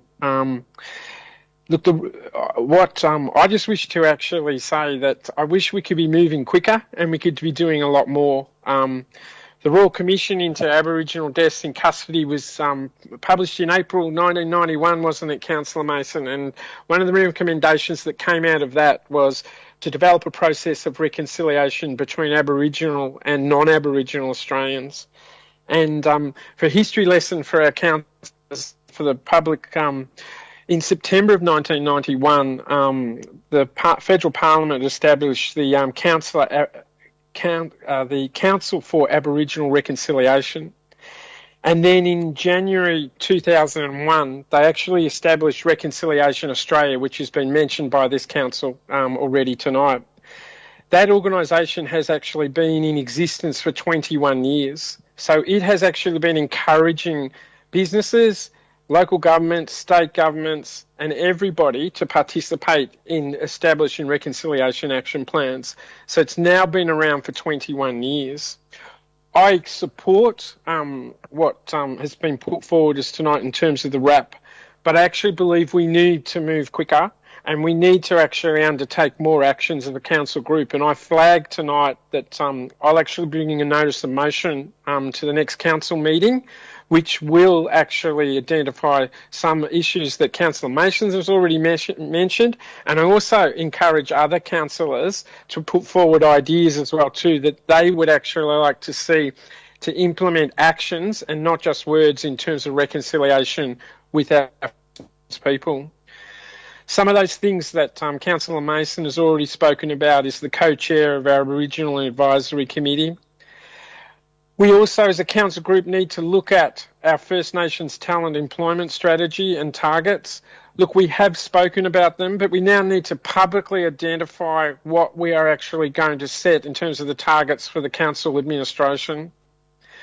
We also need to identify opportunities how the City of Greater Geelong can support participation in and education of the principles of the Uluru Statement from the Heart. It's quite amazing the broader public of Geelong does not even know about the Uluru Statement, and I think we are in a very strong position to help educate and promote the principles of that particular document. I would also like us to investigate opportunities for acts of reconciliation with our local First Nations community that actually are tangible and quite public. An example of those is that I do believe that we should consider making a room or part of the Geelong Town Hall permanently available to our First Nations people. And this would reflect similar positions that have been taken by other governments. Reconciliation's first piece of office was actually given by the federal government in old Parliament House, and that's continued to this day. The state government has actually also given a room available to our First Nations people at Parliament House. And I think that at local government level, we are in a very strong position to follow that act of reconciliation and make part of Geelong Town Hall a permanent available space for our First Nations people. I also believe that we should be looking at a draft strategic document and policy which identifies resources and outlines how the broader Geelong community can actually participate in the treaty process that's currently being established by the state government and the Victorian First Peoples Assembly. These are genuine actions that our First Nations people are actually asking us to participate in as councillors, and also gives us a clear direction about what we're undertaking. Our first RAP was about words, our next RAP needed to be more about actions, and our final RAP actually should be about how we're actually implementing and understanding that we have delivered reconciliation to our First Nations people in Geelong. So I look forward to the motion that I'll be bringing forward to the council group in July, and I would ask your support for that document. And I also ask you to support the RAP document tonight because it is a step forward, but both of them together will show a very strong commitment to our First Nations people as the City of Greater Geelong. Thank you very much, Mr Mayor. Thank you, Councillor Aiken. Any other councillors? Councillor Maloney. Thanks, Mayor Murray. I second the comments of Councillor Aiken. I think that the action word is the key here. Action is speaking much louder than words sometimes do. I commend this document, the Action 3 in particular, promoting reconciliation through our sphere of influence. Each individual councillor is representing a whole bunch of people who are advocating with their voices and their votes. And I think that this is something that is going to become a wonderful piece in our history and as part of our legacy as councillors. I'd love to see an elder in a position such as an advisor to the mayor so that we can have a lend an ear as to what should happen on the day-to-day. That'd be great to see. And I love the way that this document's compiled. It's really worth having a look because it's striking a balance between what needs to happen and what we can do as far as a way forward. One of the things I also wanted to commend in this document is the focus on respect, and the language used in it is incredibly important.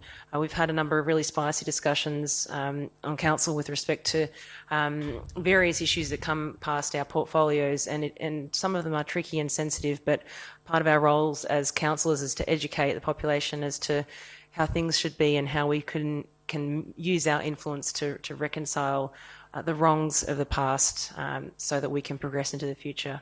But I'll leave it at that, apart from it always was and always will be. Thanks. Thank you, Councillor Maloney. Councillor Mansfield. Thank you, Mayor Murray, and thank you to our fellow councillors for all of your comments. Look, I think this is a really good opportunity to take stock of where we've come since adopting our first Reconciliation Action Plan. Reconciliation is, I suppose, how I see it, it's a journey. It's not necessarily an end point. It may not be something that you ever you fully achieve reconciliation. It's really a process and a learning process for us and for the community, and hopefully an opportunity to grow and many different parts to it. The aim of a Reflect RAP is really to assess where we are at as an organisation, identify steps that we can take on the path and on that journey of reconciliation.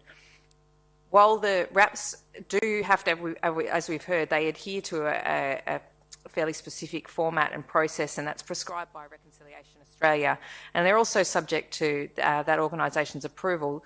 The purpose of a RAP in an organisation is really to provide a platform for broader cultural change and actions. We haven't been able to achieve everything we'd hoped by this time. There's been a significant impact due to COVID, but this doesn't mean that those actions are lost as we move into the next phase of the RAP process.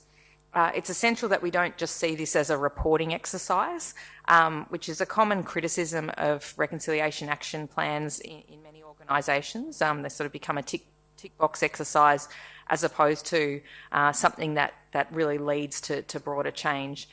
It's really positive to know that Reconciliation Australia have acknowledged or have endorsed our progress, as has the Killinjit Advisory Committee, while acknowledging that there's more work required. And I second Councillor Maloney's comments that the report itself is really worth reading. It's presented in a way that demonstrates a richer picture of how we're going as an organisation. It's not just marking performance against action items with traffic lights or anything as we do traditionally in many documents. We've seen that tonight, but it actually seeks qualitative feedback from stakeholders, and I found this really valuable as a councillor because it helps me really get a better picture of what our achievements have been and where our shortcomings are.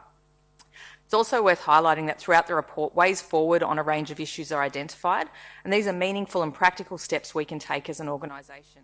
We need to be mindful that things like reconciliation action plans and advisory committees can be seen as further mechanisms to control or suppress First Nations voices, and I think taking heed of the advice in the report about the need to strengthen the voices of First Nations people at the City of Greater Geelong in all of our business is really important. Resonates with broader work that's occurring with treaty and acting upon the Uluru Statement from the Heart, as we've heard.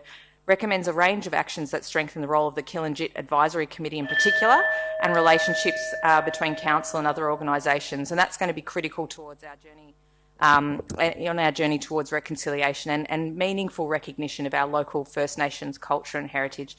And I'd just like to finish by congratulating our local member, Christine Cousins, on her appointment as the Parliamentary Secretary for First Peoples. I think that was a really proud moment for her, and I think it should be a proud moment for Geelong, and hopefully that will be an opportunity to further a lot of what we're trying to do here locally.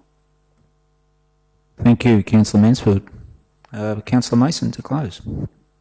Thank you, Mayor Murray, and I thank all the councillors for their inputs. It's been a rich conversation, and it's really important, I suppose, for us to reflect as well about truth-telling, about reconciliation, how fast we should go, and whether we crawl or walk or run, we have to do it together. It's often said, let's walk together, but whichever way we do it, it has to be together, and we have to understand the rate at which everyone wants to do it. And there are many, many complexities in this reconciliation process, and I really look forward to an in-depth briefing, if it could be, and our MP Christine Cousins may be able to help us with this. But I would certainly like to see a series of in-depth briefings from the Europe Commission and other authorities on the way they see the essential way forward, and how we might work more carefully with our local First Nations people, understanding that there are 3,500 or more of them living in the City of Greater Geelong. They do have a great diversity of backgrounds, and so it's all I can say is that we have a spirit. I think that the council, body, corporate, and the city itself, we all desire to produce a happy, warm, positive future through reconciliation, and how we best go through this process is really still to be decided. But so far so good, and we have the recommendations from this report. Thank you, Mr Mayor. Thank you, Councillor Mason, and thank you to all the councillors who spoke on this. Put it to the vote. All those in favour? Against? It is carried. Item number 6 is the draft Elevating Environmentally Sustainable Development Target Projects. Move Councillor Mason, seconded Councillor Maloney. Councillor Mason. Mayor Murray, again I congratulate officers on their good work, their attention to detail, and in understanding their understanding on the complexities of the issues of sustainable development. This exciting project actually began in 2018 with a council resolution to prepare an environmentally sustainable development policy.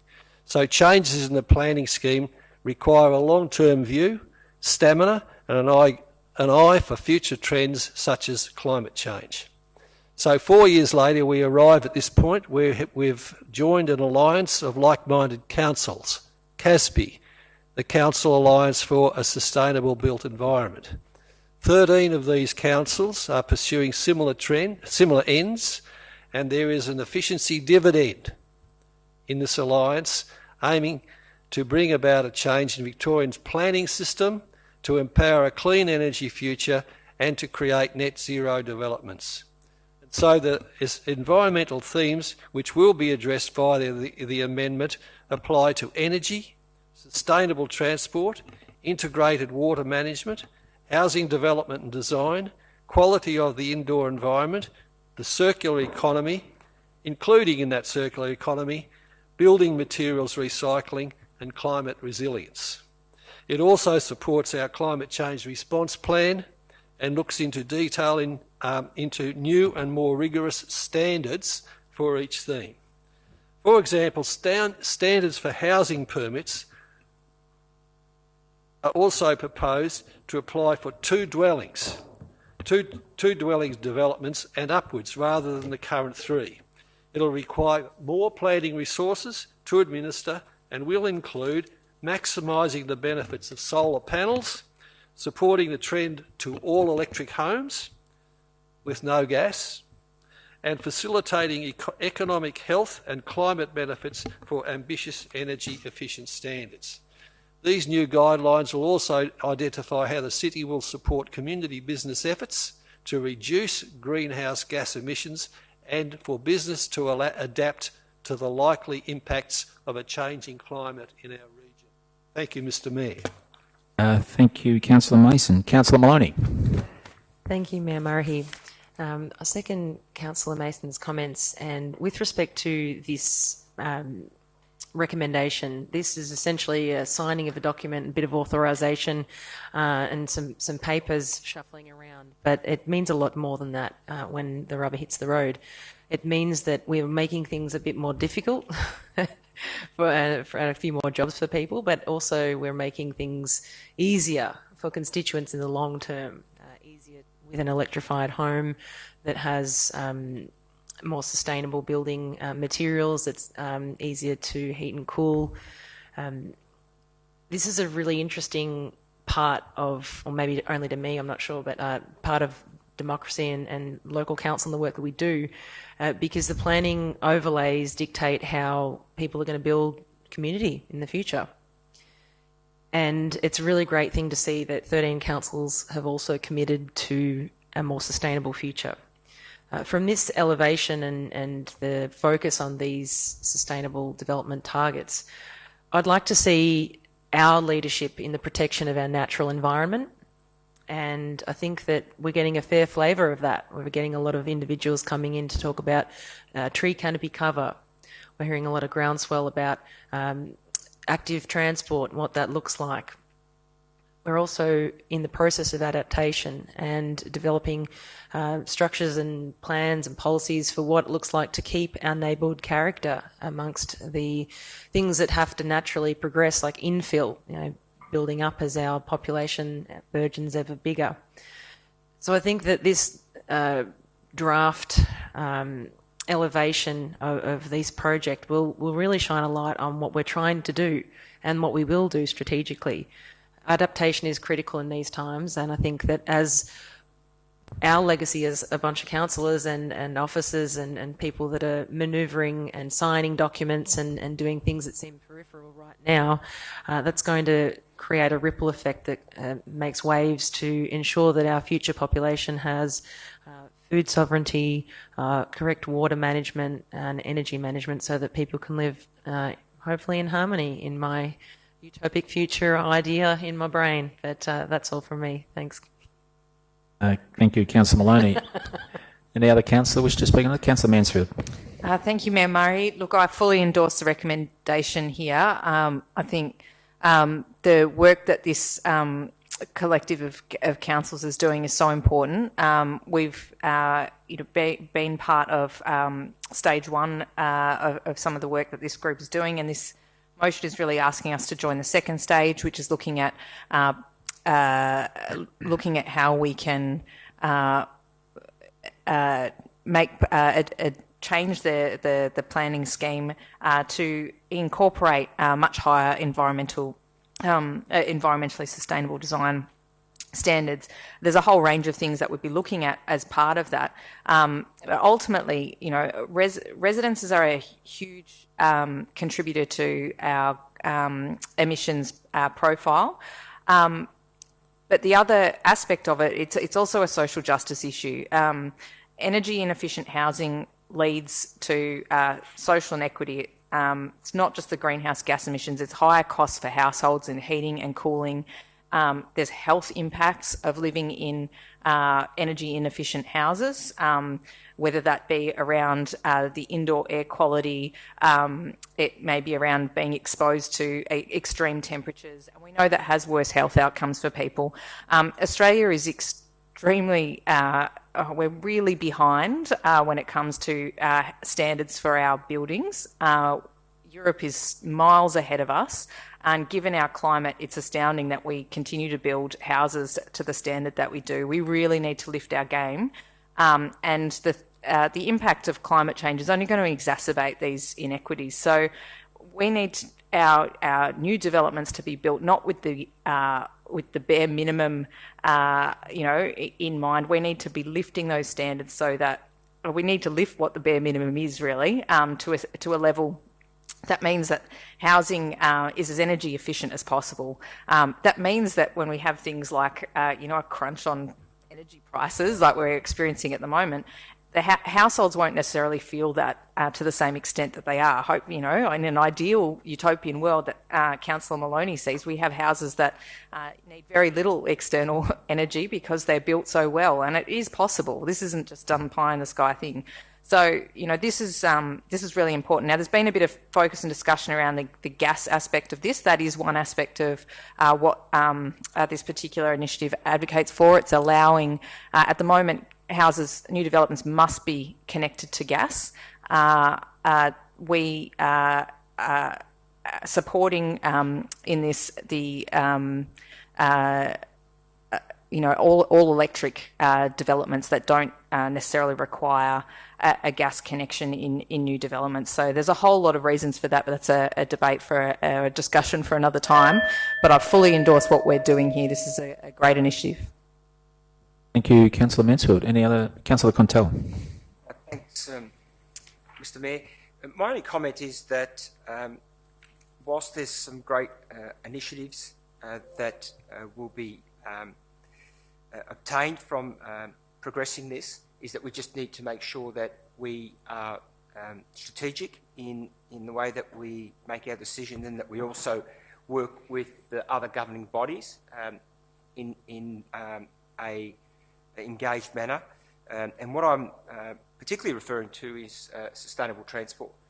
And if we just look at the way that the CBD is currently functioning, I don't think anyone would be suggesting that we're pleased with the outcome that we have.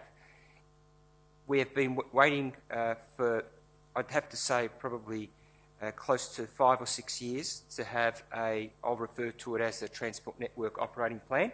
I know there's new terminology for it now, but that's extremely important. We can't just build infrastructure to encourage certain behaviours, but then not have the infrastructure around it or the facilities around it to support that, because that's what's giving us and residents and the community a negative experience in the CBD. We heard about that tonight with the gentleman that spoke earlier on, Mel, who talked about a whole range of things, whether the community or whether councillors agree with it or not, that is coming out loud in the community. And it's because the infrastructure that has been implemented is over-engineered for where we are today. And there's ways of us doing, or ways of us progressing these initiatives, which I don't think anyone's disagreeing with, but we need to do it in a strategic manner and ensure that what we do is progressed for decades to come, not just put in place and hope for the best that it will get the outcomes for us, because in fact it won't, and in fact it could be contrary to what we're trying to achieve. I'm no scientist. I can't speak for what the impacts are or aren't, but cars sitting in congestion in the CBD with emissions coming out of their exhaust pipes for longer than they used to surely couldn't be good for the environment, and that's what's happening in the CBD today. So if you just look at it anecdotally, that is what is occurring. So we need to be really strategic in the way that we progress these and really think these initiatives through. Thank you. Any other councillor? Otherwise, back to you, Councillor Mason, to close. Thank you, Mayor Murray here, and I thank everyone for their inputs, all worthy of deeper thought. Certainly, the environmentally sustainable development targets and standards need to continue to evolve. And it's interesting that it was mentioned that in some respects Australia's way behind. And vehicles is just one, that the vehicles that come into this country are below standard, the standards required in terms of emissions in most of the European countries. And so we do have the opportunity with CASPI, with the 13 other councils, to have some political clout, not only political clout, but coordination. That we won't be standing alone and doing something that's eccentric. We'll be doing something where quite a body of organisations will be trying to do the same thing. And so we are not only looking at adaptation, we're looking at continuing to mitigate the effects. And so whatever we do, we've got to make sure it's sustainable, or we'll have no economy to sustain in the future. And that's another way of looking at it as well. So we've still got some sober, careful thought to continue with, and this is a very good step along the way. Thank you, Mr. Mayor. Thank you, Councillor Mason. I put this to the vote. All in favour? Against? That is carried.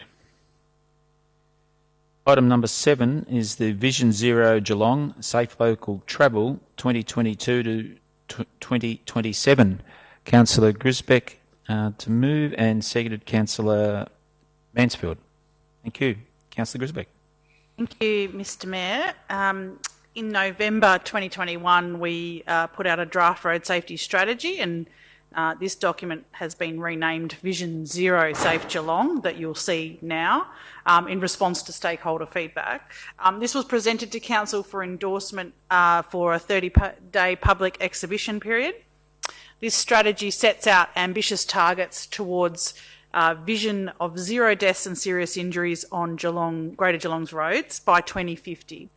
This is an approach to reach our future vision is consistent with the state government strategy, the Victorian Road Safety Strategy, and based on a safe system approach. The safe system approach is an internationally recognised framework to reduce road trauma and is considered industry best practice in road safety in Australia.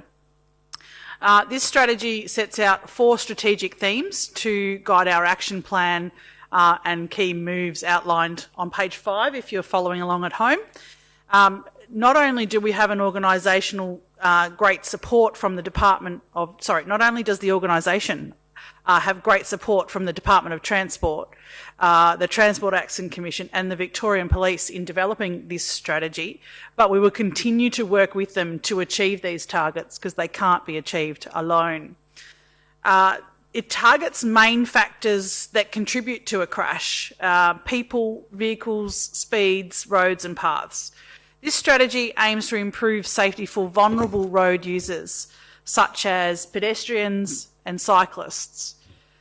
Some of our key actions would include working with the department around a speed limit strategy around local and arterial roads, developing local traffic management programs like the one we have out at Lara to identify road safety issues. We're going to trial road safety treatments that target road safety issues arising out of peak visitor periods. As we know, we have such a seasonal influx of people across our region. We want to trial school zone safety treatments. We want to work with the existing advisory groups across the City of Greater Geelong to identify routes for active transport, including cycling and walking, scooters and whatever other modes are introduced into the future. We manage at the City of Greater Geelong approximately 2,250 kilometres of roads. You may think that that sounds small, but if you think about it in this way, we have 1,700 sealed roads, 1,700 kilometres of sealed roads. We have just over 300 unsealed roads. We have, recreation tracks of about 46 kilometres, all which needs to be monitored, maintained and improved and installation of new ones. This strategy is something close to my heart, and I think this strategy will put us in good stead for future opportunities that we will look for to show the community that we are committed to keeping our residents safe. Thank you, Mr. Mayor. Thank you, Councillor Grisbeck. Councillor Mansfield. Thank you, Mayor Murray, and thank you, Councillor Grisbeck, for your really thorough description of what this strategy is about. I know this is an area that's really close to your heart, and I guess road injuries and deaths are a major public health issue. The pandemic brought, I think, into public consciousness the idea of avoidable deaths. It's a term that's used a lot in public health, and there's also avoidable morbidity. So that's the avoidable injuries that come about. Road trauma and road deaths are, in essence, avoidable. They are, and I think that's reflected in that renaming of this document to Vision Zero. In an ideal world, we would have 0 deaths and injuries on our roads. However, we know that that is not the case. We're humans. Humans sometimes make poor choices, and they also just make mistakes. And our role as a city in this particular space is to identify how we can minimise the impacts, reduce the risks of those errors occurring, and when they occur, reduce the impacts that they have on road users. And that's all road users. I think another thing that comes up in these discussions is, a lot of people have opinions about different modes of transport, but the reality is that lots of people use different ways to get around, and everyone has a right to be safe on the roads. And as Councillor Grisbeck has said, some people are more, some road users are more vulnerable than others because they will have a greater impact if they're in some form of collision. So we need to ensure that all road users that all their needs are addressed in terms of safety. The other thing that this document does talk about is the importance of drawing on evidence and expertise, using trials, so that we can engage in practice that is that's evidence-based rather than something that's just based on guessing or opinion, and a lot of I think commentary we get. Sometimes I'm surprised about things that I think would, you'll be down consulting with a community group or a school and they'll have ideas about what would improve safety. But when you consult people whose life work it is to do this, something different is actually the answer. And I think it's really important we respect that. Community voice is really important, but it's how do we address their needs by calling on that expertise. So I'm really endorse this document, and I look forward to seeing improved safety and a reduction in road deaths and injuries in our municipality. Thank you, Councillor Mansfield. Any other councillor to speak on this? Look, I perhaps would like to... Councillor Aiken. Sorry, Miss... Yeah. Thank you. Thank you very much, Mr Mayor. Look, my only comment is... Councillor Grisbeck will be embarrassed, but I think it is important that we actually acknowledge her leadership on this issue.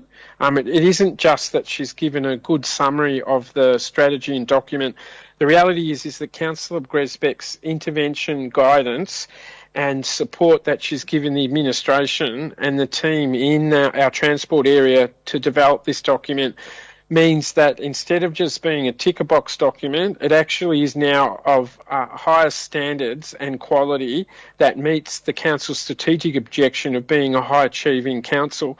So I personally want to thank Councillor Grisbeck for her leadership on this issue, and I know the officers in this particular area as well too have been very thankful for Councillor Grisbeck's personal intervention for this particular policy. It does now match the fact, look, we have the Transport Accident Commission's headquarters in Geelong. It is important that we have a strategic document that strongly outlines how we try to achieve zero deaths in the Geelong region. And it is only by having a document that matches that aspiration that we are worthy of having the TAC headquartered in our community in Geelong.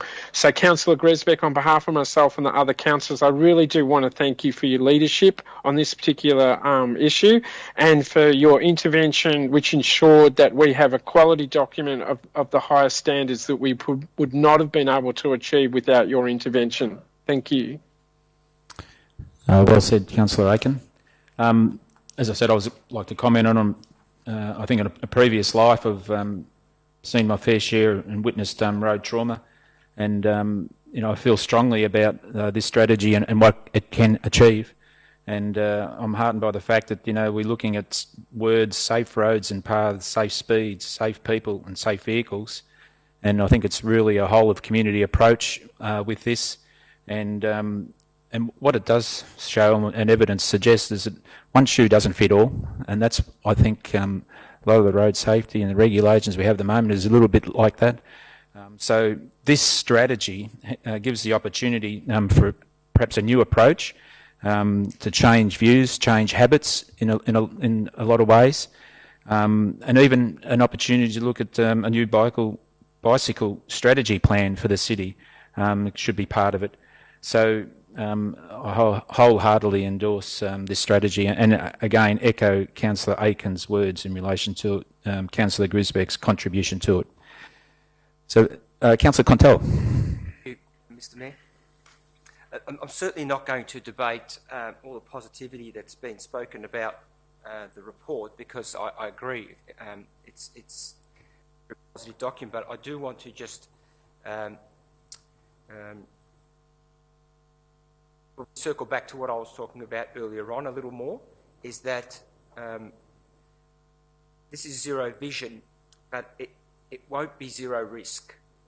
There will always be risk associated with transport, road transport. If you were going to design a perfect model, you'd never design a long stretch of black tarmac with vehicles driving in opposition to each other at greater than 100 kilometres an hour, with all that's separating them is a white line.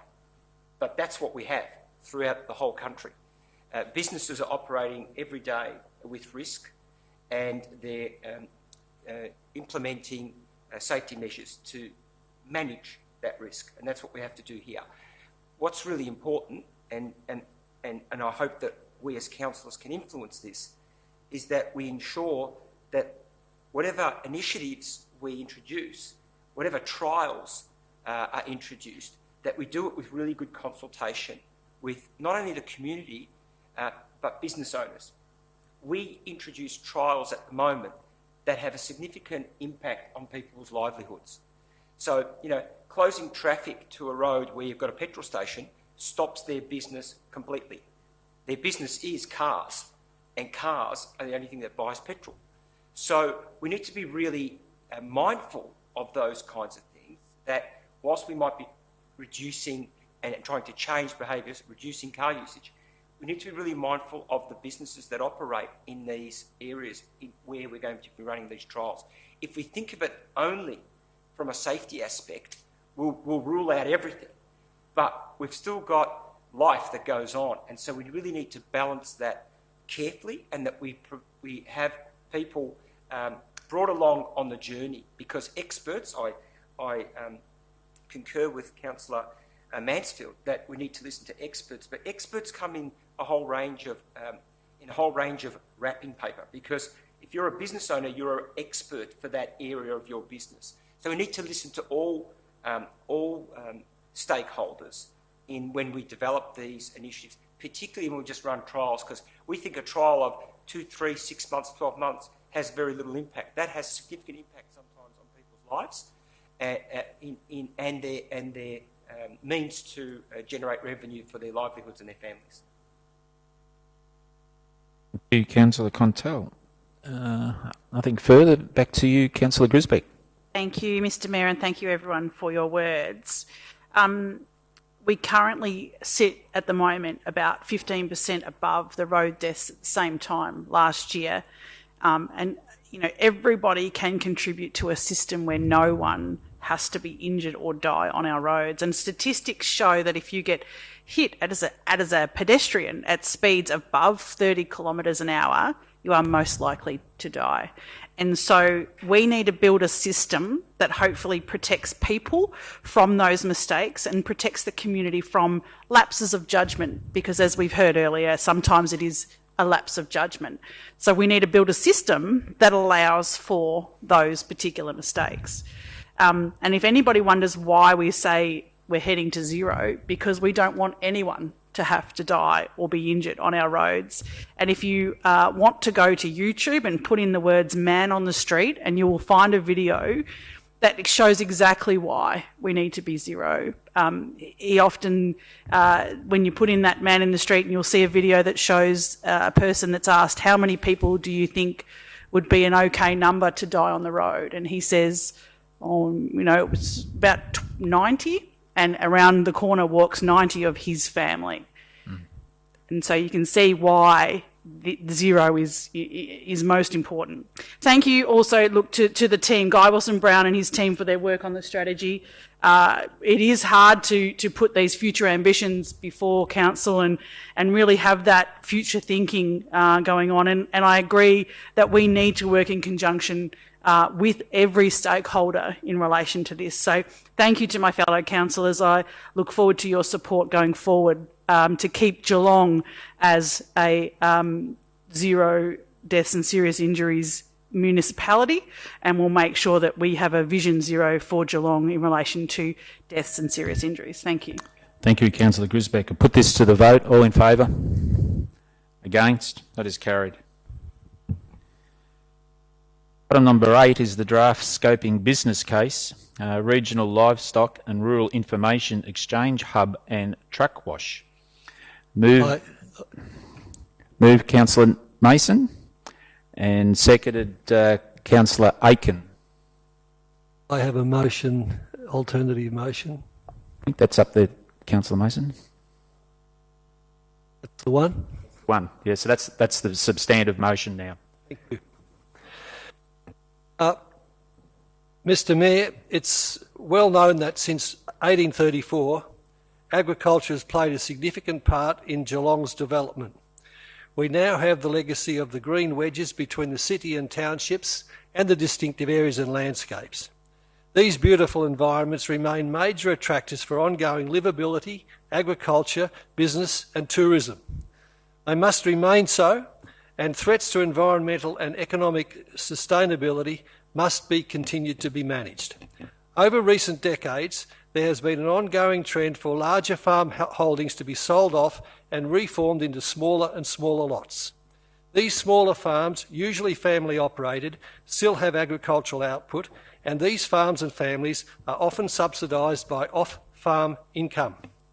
It must be understood that the energy efficiencies provided in using local agriculture is increasingly important, that importing food from far away, even from overseas, is not sustainable or sensible. It must also be understood that a centralised and regulated livestock market provides monitoring systems against biosecurity threats. Threats such as foot and mouth disease, African swine fever and many others. The effects of a biosecurity outbreak would not only affect farming, it would affect the whole economy, including tourism. So it's disappointing not to see such items in the papers as committee concern or as an environmental or economic concern. Many stock management activities, such as drenching and veterinary services, once done on-farm, are now best offered as a centralised service. Agriculture undertook a large revolution in the 19th and 20th centuries. The policies of heavy fertiliser inputs are being superseded.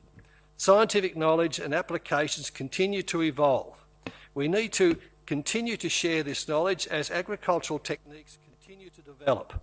All producers need to continue to upgrade and share their knowledge. The old Geelong sale yards provided a valuable but now antiquated service.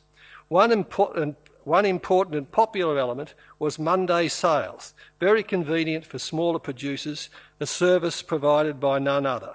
Many producers have requested that this service be maintained.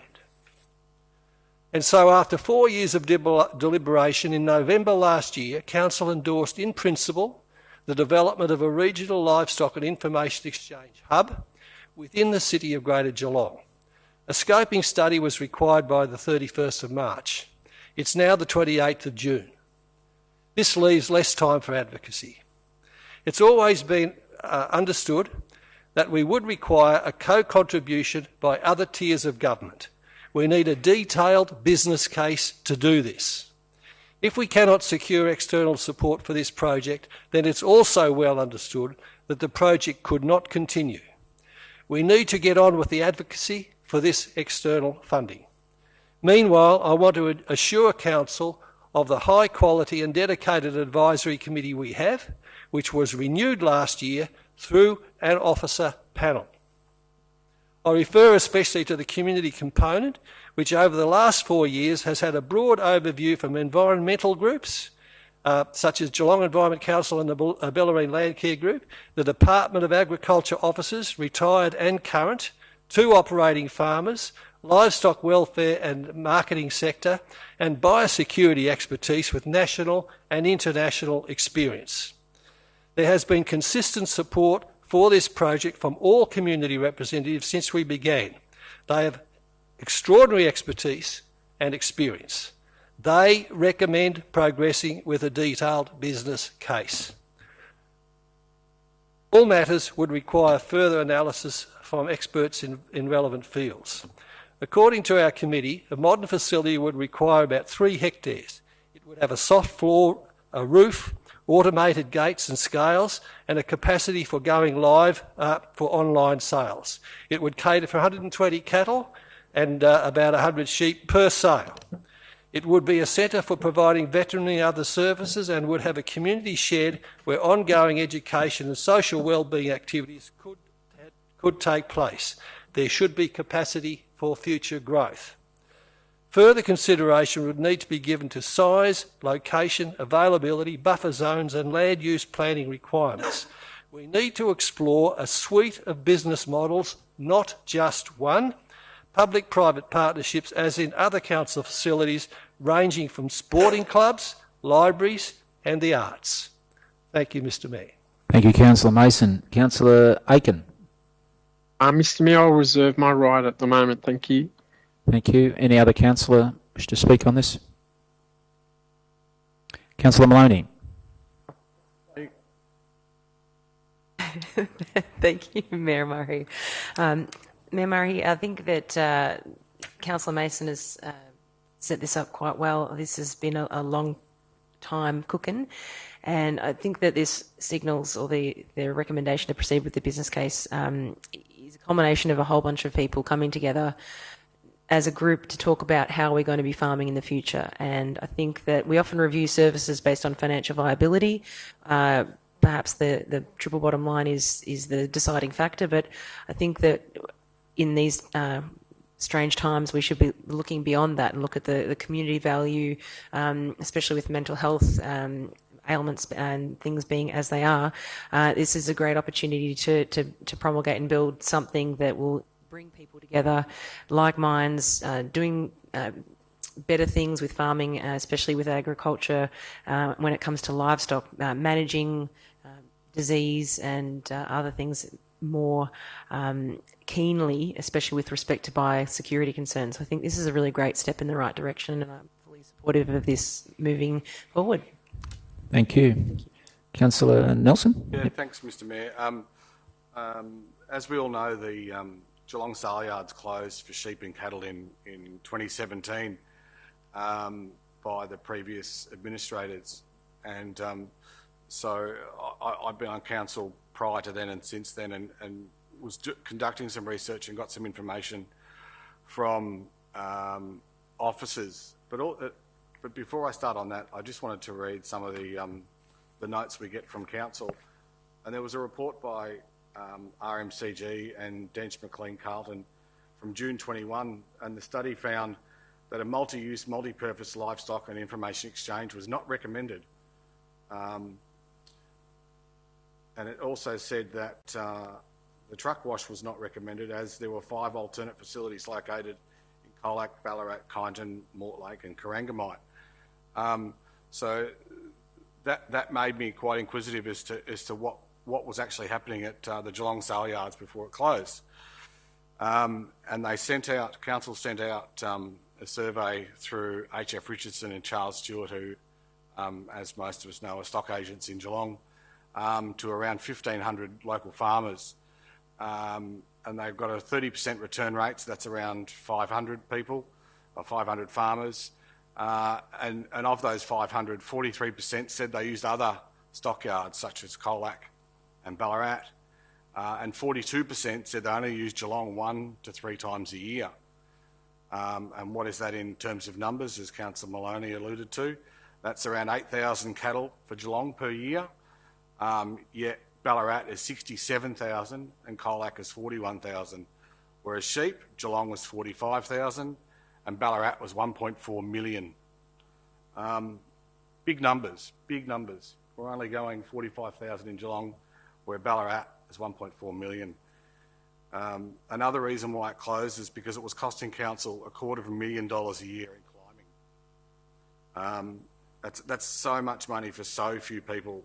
Certainly not good value for money for council when 12 months ago we didn't spend anything on footpaths, yet we're spending millions and millions of dollars for only a few farmers to sell a few sheep or a few cattle. I can understand why Councillor Mason wants this livestock exchange, because it's close to his heart, but for me, it doesn't make sense, and it's costing people a lot of money in this town, when we could be spending it on things like footpaths and bike paths. I'll leave it at that. Thank you, Councillor Nelson. Councillor Contell. Thank you, Mr Mayor. Councillor Nelson's going to be disappointed in me, but I don't agree with him at all. It was the right decision to close the sale yards, and I was part of the council that came following the closure, but we also were talking about closing it prior to us all being sacked in 2015-16. But it wasn't. It was the right decision to close it, but not because of it being a livestock exchange. It was in the wrong spot. It was antiquated and it was inefficient and ineffective. And I would vote the same way today if I was given the opportunity. It's essentially in the suburban area of Geelong. But what we should be looking at is the opportunities that a state-of-the-art facility could provide Geelong. historically, we're built on the back of industry and farming and primary industries. Now, what this is asking for is for us to develop a business case. If the business case suggests that it's not viable to go forward for whatever reason, then of course we should heed that advice. But I think we should at least look into it, because the accessibility to the previous exchange was extremely poor. It was, and as I said before, in the wrong area. If we could find the right location, if we could create a state-of-the-art facility, this could provide incremental business opportunities and industry to Geelong. We're the second largest hub in Victoria. We should act that way. We should have the state-of-the-art facilities. We shouldn't be sending people down the road to Kyneton and Ballarat and Mortlake, Colac. It should be here in Geelong, but it needs to stack up, I agree. So for that reason, I will be supporting tonight's proposal. And in terms of a truck wash, same thing again. It may not be needed today, but if we've got a facility that's functioning at full capacity, a truck wash is imperative. Again, brings so much industry and business opportunity to Geelong, whether it be in the maintaining of those trucks, the servicing, opportunities for drivers, the trailer work that comes with it. So for me, I'm very supportive of supporting the farming and primary industries in the Geelong region. Councillor Grisbeck. Thank you, Mr Mayor. Thank you for saying that, Councillor Contell. That sort of took the words right out of my mouth. What I wanted to add was there are quite a few councillors in this room that represent the rural parts of the city of Greater Geelong, and we need to remember that with the state of the world at the moment, and we have been consistently over the last 2 years talking about what do we produce here in Australia, because we can't actually import anything due to COVID. So farming and farmers become more and more important, and the more we can do to keep these farms in the city of Greater Geelong or in the surrounds, I would be up for. I think what we need to show our farming community is that they are also an important part of our community. They are food producers, they are manufacturers of things, they provide us the sustainability to be able to be an independent country, to be able to be relying on those opportunities that come with farming. And as we are the city of Greater Geelong, we need to realise that there are many parts of our community that don't always use aquatic facilities, that don't use sporting facilities, but we do need to provide for all sections of our community. And I think this is just an opportunity, and as Councillor Contell has said, it's an opportunity to look at what we can provide. We all know that farming and farmers can be subjected to many of the mental illnesses that we see across our community. I look forward to hopefully the opportunity being brought forward that this can become an opportunity for a gathering space for farmers to share information, to share knowledge across what it's like to be a regional farming family. We need to bring more farming back to Geelong. And I think hopefully that this will be an opportunity to look at locating this in the right location and making it a state-of-the-art facility. And as Councillor Contell had said, the reason why we closed the site, while the councillors of the day chose to close the site, it's because it was unsafe. It was not a place where I would put my dog or my cat, let alone the cattle that we rely, or the sheep. So thank you, Councillor Mason and Councillor Aitken, for keeping this front and centre of our minds and making sure that we are looking after that section of our community that are really important. Thank you. Thank you. Councillor Mansfield.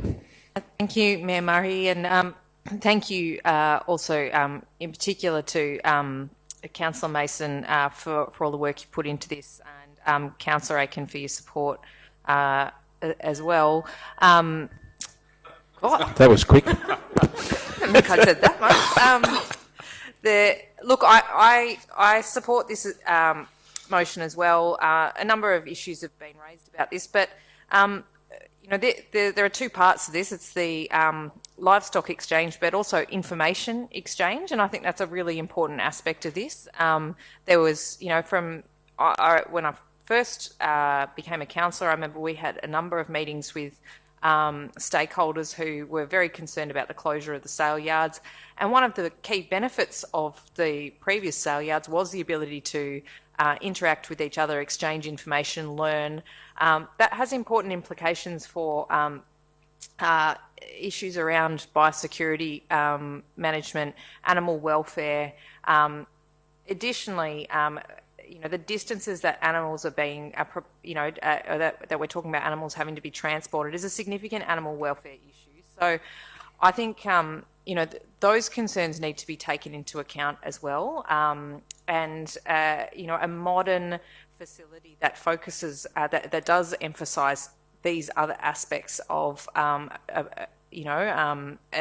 this type of facility, I think would be really valuable. And I know that's noted throughout the work that's been done around this and some of the recommendations that have come out of the advisory committee. So I'm fully supportive of this motion. Obviously, we'll have to see what the business case comes up with, and any further decisions about progress will be subject to the findings of that business case. But I don't think, I think it's reasonable to ask this question, to go down this path, explore what's possible and how much it's going to cost, and I look forward to seeing the report come back to us hopefully soon. Thank you, Councillor Mansfield. I'll just comment on it that I think this may be the second or even third time we've actually voted in relation to this, Councillor Mason, and it has received overwhelming support each time. So, as Councillor Contella said, there's no harm. We've got the business case coming, if it's supported tonight, and then we'll have to vote on it again. But at least we will have everything before us by then. So, Councillor Aiken. Thank you very much. Look, I'm actually heartened by the majority of councillors tonight and the comments that you've actually made towards this project. It is important for us, as some councillors have mentioned, multiple issues why we should be supporting this. The fact we are called Greater Geelong. Kylie and I represent the Windermere ward, which is still 72% rural. But our thinking is urban in the city of Greater Geelong. But Kylie and I in particular have 72% of our ward is rural and still living in a rural lifestyle. Ballerine is still about 56% rural in terms of its ward responsibilities as well too. And we are governing for all. We're not just governing for urban communities that we believe we represent. I actually think that the stars are aligning for this project now. An example is that in the last 6 months, the Meat and Livestock Corporation released a major academic study which actually looked at the mental health in our rural community across Australia. And what it actually identified in that academic study was that a rural hub, or in particular livestock and information exchanges, are one of the most important means at which the community can address mental health and well-being in our rural community. That is an academic research piece, and I encourage Councillor Nason to read it, and I encourage all councillors to have a look at it, because it actually talks about how we should be supporting the health and well-being of our rural community. We build men's sheds throughout the city of Greater Geelong in our urban areas. I believe that this actually needs to also have a men's shed associated for our rural community. We are also blessed, and I congratulate Gail Chooney, who's the local member for the state in the upper house of the Western District, which is our local area. Gail has her office at number 1 Yarra Street in Geelong. Gail has just been appointed as the Minister of Agriculture in the state government. And I believe that the council should be immediately making advocacy to the state government about this particular project and how we can actually partner with the state government to actually deliver a prototype for the rest of Victoria and the rest of Australia in developing a livestock and information rural hub which assists all the issues that have been addressed by the councillors tonight, and importantly addresses the mental and health and well-being of our rural community. So I thank the majority of councillors for their support, and I congratulate Councillor Mason for his leadership on this issue. Thank you, Jim. Thank you, Councillor Aiken. Back to you, Councillor Mason. Thank you, Mayor Murray, and I do thank all councillors for their consideration on this issue. It certainly has been a very long haul, a very tiring one for many of us, for officers and for the advisory committee, myself included. And I would like to say that I've taken my job to advocate on behalf of that advisory committee. I've taken that very seriously, and I would emphasise that it is a high quality and committee of great expertise. And it was the committee, it has been the committee who has not supported some of the elements, not the reports, but elements of some of the reports that have been put out. They have not supported them. And so, look, I'd just like to quickly summarise. There is a tendency to have an urban-centric consciousness, and we have to be careful to think of the whole community. After all, we give very significant consideration to many urban matters, such as the revitalising of central Geelong, sporting, community, well-being and in the arts sectors. The rural sector is asking for this service. The least we can do is prepare a strong as possible business case and advocate for the support of the state and or federal governments. And if the business case doesn't stack up, everyone will have to accept that. Thank you, Mr. Mayor. Thank you, Councillor Mason. I'll put this to the vote. All in favour? Against? It is carried.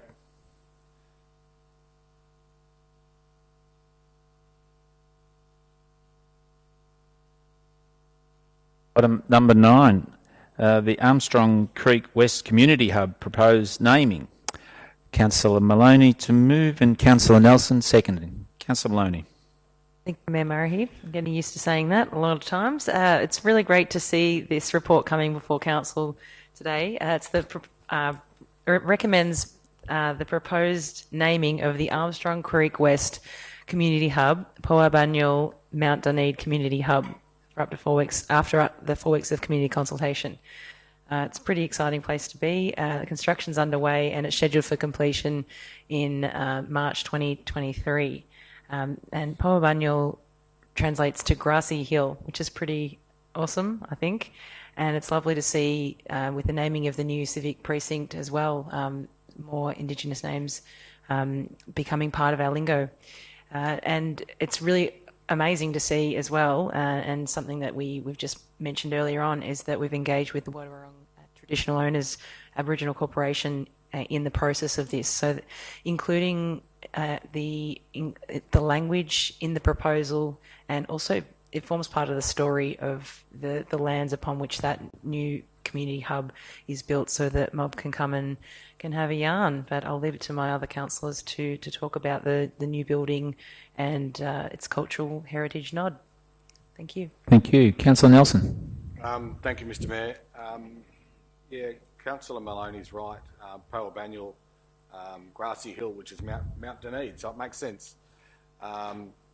So it'll be great that we don't call it Armstrong Creek West anymore. And anything but Armstrong Creek West, because the people in Mount Dunedin hate it. But yet as council we keep doing it. So the sooner the names change, the better. But it'd be good to get that community feedback. Maybe they want to call it something different. Who knows? But I think it'll be anything but Armstrong Creek West. Thanks, Mr. Mayor. Thank you. Any other councillor comment on this? No? Back to you, Councillor Maloney. Thank you. I don't have much more to add, but the community consultation is open for up to 4 weeks, so this is the important time for folks in that area to have your say. So please do so on our website. Thank you very much. Sorry. Thank you. Put this to the vote. All in favour?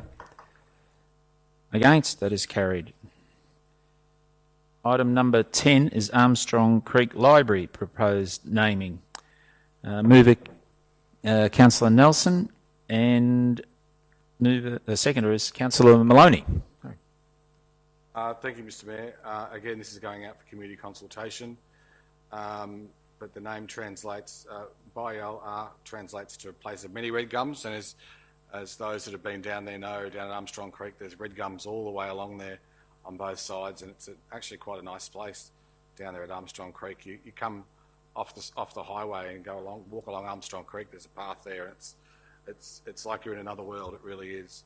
So to have that name, hopefully the community will support that. It's good that we've got some funds from the state government, although I'd rather the funding be used for recurrent rather than for capital infrastructure. But that's just the way it goes, I guess. So I'll leave it to my fellow councillors to have their say. Thank you. Councillor Maloney. Thank you, Mayor Murray. I think that whomever is naming these wonderful locations should probably name the streets in Armstrong Creek. This library is located on 10 Main Street. How boring. It'd be much more exciting if we got something a bit different to Main Street, so maybe I should bring something forward there. But the new facility is going to be an absolute cracker. The library is a state-of-the-art building. It's something that it's going to look like a Swiss cheese type of construction, which, I'm not really a fan of cheese, but I like the look. But it is environmentally sensitive, unlike cheese. And it looks creative. It's going to be a hip place for all the cool kids to hang out. And I think that the translation of the name, that red gum speaks many stories, that's incredible as well. So looking forward to seeing this building come out of the ground and also the names to be promoted around our pretty city. That's it. Thank you. Thank you, Councillor Maloney. Any other councillor wish to speak on this? No? Otherwise, back to you, Councillor Nelson. Thank you, Mayor. As Councillor Maloney said, it'll be the place of cheese because the drawing suggests that it's got lots of little holes in it. But as I said in another report, libraries are great spaces because they provide people with the services they might not get at home. And libraries are also safe places for people. So it'd be great that we're building the one down there at Armstrong Creek. And it's a pity it's going to take so long to build, but we'll get to see Drysdale's library open up pretty soon. So we'll go to that one first and then we'll go for ours down in Armstrong Creek early 2024. Thanks, Mr Mayor. Thank you, Councillor Nelson. Put this to the vote. All in favour? Against? That is carried. Item 11 is the Drysdale Library proposed naming. Moved Councillor Sullivan, seconded Councillor Mason. Councillor Sullivan. Thank you very much, Mr Mayor. This report recommends the release for the proposed naming of the new Drysdale Library as Bo-Rongook Drysdale Library, and to release that for community consultation for 4 weeks. This new library is a fantastic sustainable building designed to be welcoming and a safe space to all residents of the area. The library will deliver civic and social infrastructure for the fastly, quickly growing community we all know is out there. It provides library services, community spaces, and indoor and outdoor spaces as well, and is due for completion early next year. Now, Bo-Rongook is the Wadawurrung name for the immediate Drysdale locality and refers to turf. Now, the City and the Geelong Regional Library Corporation has engaged with the Wadawurrung Traditional Owners Aboriginal Corporation in the library design development and in the inclusion of language in the naming of this new building to reflect the Wadawurrung cultural heritage of the area, which, as many people might be aware, Drysdale is incredibly rich in. We are getting an incredible amount of heritage artefacts coming out of the Drysdale bypass and local areas where we've had construction of lately, so it's quite appropriate that we include the language in the naming of this new facility. Thank you, Councillor Sullivan. Councillor Mason. Thank you, Mayor Murray. Councillor Sullivan has said it very eloquently. There's not much left for me to say except to endorse what he said. And it really is good that we do have a co-design component to this work we're doing. on the libraries and Drysdale in particular. It really is a step towards mutual understanding and reconciliation, as we've discussed earlier tonight. I'd make one small observation that the name Wollonguk, meaning turf, has a touch of sadness to it, because the turf that was known in the days pre-colonial days would have been green the whole year round, and when you walked on it, it would be rather spongy.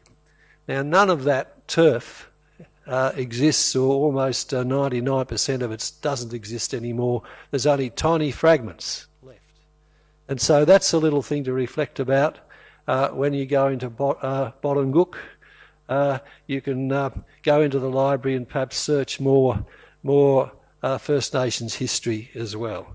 But thank you, Mr. Mayor, and over to you. Thank you, Councillor Mason. Sullivan. Anyone else wish to speak on this? No? Back to you, Councillor Sullivan.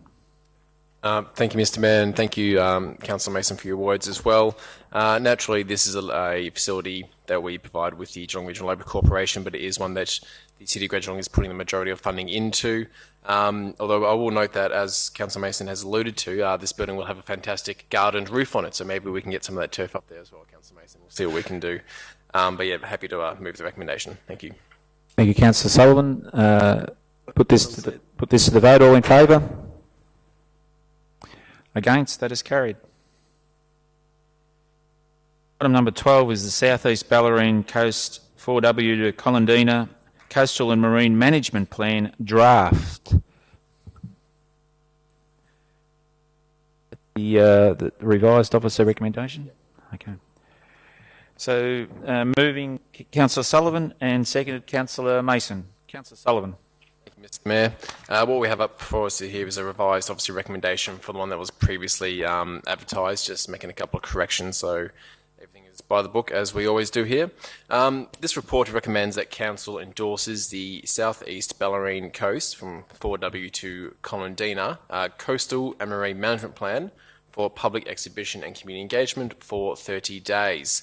The vision of the draft plan is to prioritise the recognition, protection and enhancement of the Bellarine South East coast, of its coast and marine ecosystems, whilst fostering cultural connection and community stewardship.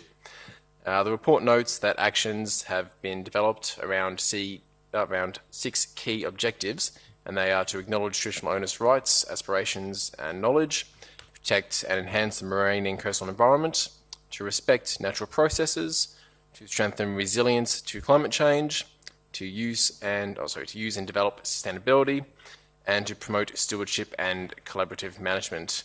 Now, and the actions would guide investment and priorities over the next 10 years, with review after 5 years in line with the DELP and CMMP guidelines. Thank you. Thank you, Councillor Sullivan. Councillor Mason.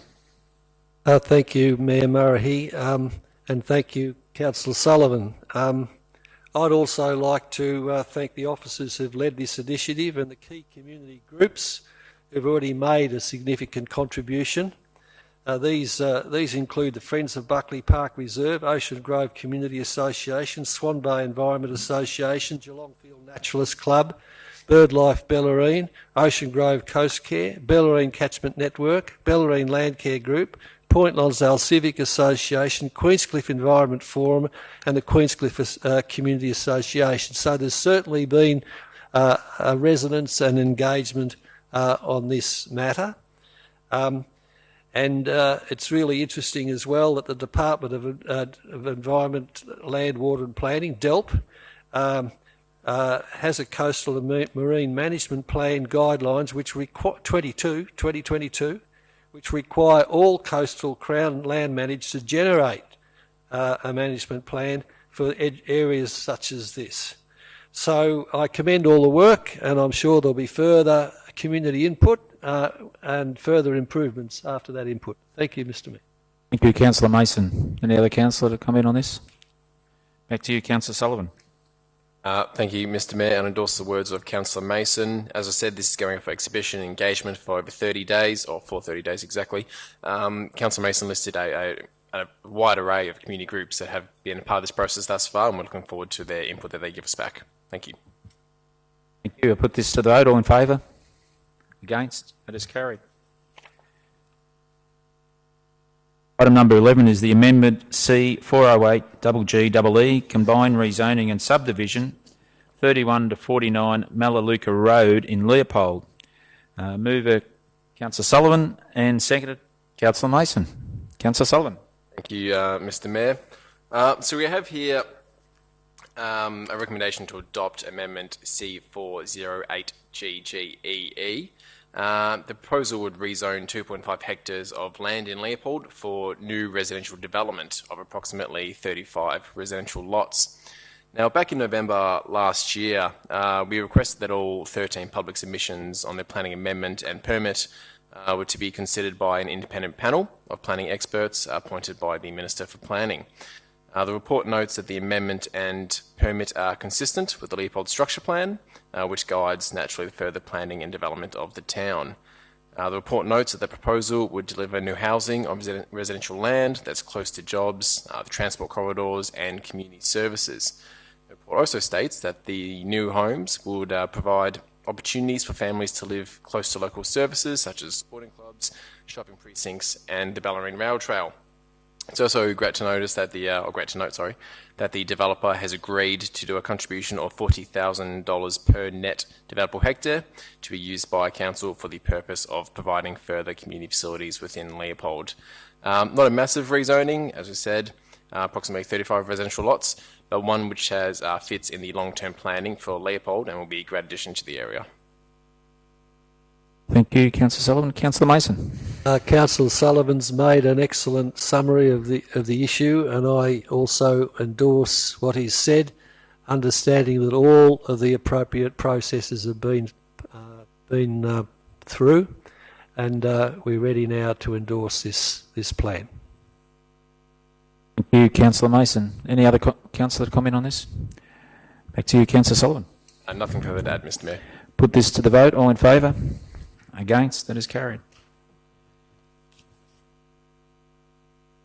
Item number 14 is the Amendment C 437 GGEE to 135 Stacey's Road, Lovely Banks, adoption. Moved Councillor Grisbeck and seconded Councillor Aiken. Councillor Grisbeck. Thank you, Mr Mayor. This paper is Council's recommending the considering the panel report about this amendment and to adopt the amendment. This amendment looks to rezone land at 135 Stacey's Road in Lovely Banks from farming zone to urban growth. For those of you that don't know, this land is located in the northern Geelong growth area, but was accidentally omitted from the rezoning in the amendment of the whole area. So the proposed amendment was exhibited and 3 submissions were received. The submissions were considered by Council in January of this year, and it was resolved to refer all the submissions to the independent panel appointed by the Minister for Planning. The panel then found the amendment to be well-founded and strategically justified and recommends that the amendment be adopted. This is just fixing an accidental omission out of the rezoning. So nothing further. Thank you, Mr Mayor. Thank you, Councillor Grisbeck. Councillor Aiken. Nothing from me. I think Councillor Grisbeck has summed it up precisely. Anything further, Councillor Grisbeck? Nothing further. Thank you, Mr Mayor. Put this to the vote. All in favour? Against? That is carried. Item number 15 is the low-cost camping review.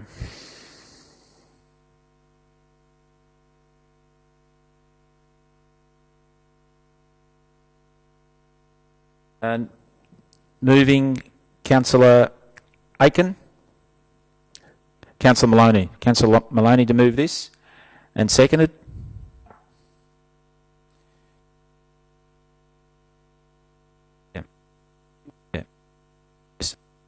Councillor Sullivan, thank you. Mr Mayor, I've got an amendment I'd like to put up, and it's up on the screen at the moment. I'd like to move that. Okay, you got a mover, you got a seconder for that, Councillor Grisbeck? Councillor Aiken. Councillor Grisbeck to speak on the amendment. Thank you, Mr Mayor. Thank you to my fellow councillors for moving that so that I could put an amendment up. In July 2021, I brought a notice of motion to Council requesting the feasibility study into the low-cost camping site in the north of Geelong to help cater for the growing recreational vehicle market. The motion recommends Council to request further analysis on the potential operating model for the facility, and the consultant's preferred location for this low-cost camping is Seagull Paddock in Nor Lane, as it's located near food and drink establishments and particularly the Geelong Port and the Princess Highway. I've suggested this amendment in conjunction with my speaking with my fellow councillors to shine a light that there are other opportunities and suggestions of that particular site, and we want to make sure we get the best outcome that we can to get this off the ground. The city received 595 responses in relation to the public survey about providing this low camping amenity in the Geelong's north, and including feedback from 400 residents. 86% of the residents supported providing low-cost camping and facilities at a site in the northern parts of Geelong. And this report notes that along with the opening of the Spirit of Tasmania terminal at Coria Quay in around September or October this year, it is expected to bring approximately 25,000 recreational vehicles to the north of Geelong each year, including motorhomes and camper vans and coaches and caravans and campers and off-road trailers and all of the above. The Spirit of Tasmania is expected to increase tourism expenditure in Geelong by over $57 million by 2030. This report does forecast that recreational travellers will contribute about $65 a day to the Greater Geelong economy, and it's also found that an RV site would contribute to the local tourism industry, which provides jobs for Geelong. As you're all aware, camping and caravanning is the fastest growing segment in Australia's domestic tourism market, and low-cost camping could contribute the average of $1.4 million annually to the Geelong economy. We note that given the recent couple of years that we've had, the increase on camping and caravanning across Australia has quadrupled. And you would note that if you wanted to buy a caravan right now, you probably couldn't get your hands on one. So what we're saying is that this low-cost camping site would help travellers take advantage of the attractions in Geelong's north, such as the Yuyangs and Serendip, and events such as the International Air Show that we'll see in March next year, and the Lara Food and Wine Festival, and all the other opportunities that we have in the north. So I'd ask my fellow councillors to support this amended recommendation to further explore recommending the operating model and ongoing management of such a facility. Thank you, Mr Mayor. Thank you, Councillor Grisbeck. Councillor Aiken. Thank you very much, Mr Mayor. Look, I endorse the words of my fellow Windermere councillor and Councillor Grisbeck. I also, I'm pleased with the amendment that's been put forward. Look, I'm not really convinced that Seagull Paddock's the best site location for this proposal. Low cost doesn't necessarily mean to say it has to be a poor site location. I'm uncomfortable that because we only looked at our own land holdings, it may not be the best site location that is available. And I'm pleased that the amendment that Councillor Grisbeck has put forward is that if we do deem Seagull Paddock not acceptable, that Council will call for expressions of interest from private landowners or private tenanted land north of Cowarys Creek, which I think is a really good proposal.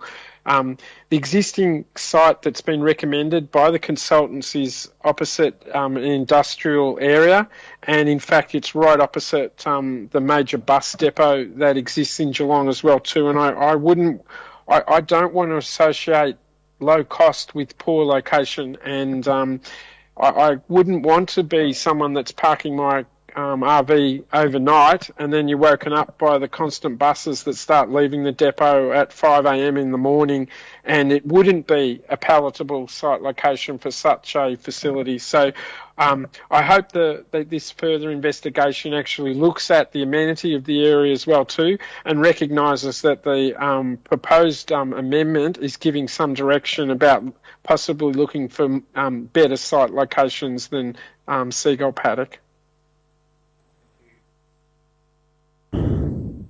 Thank you. Any other council? And just a reminder that it's just speaking on the amendment too. Just a reminder. So, Councillor Contell.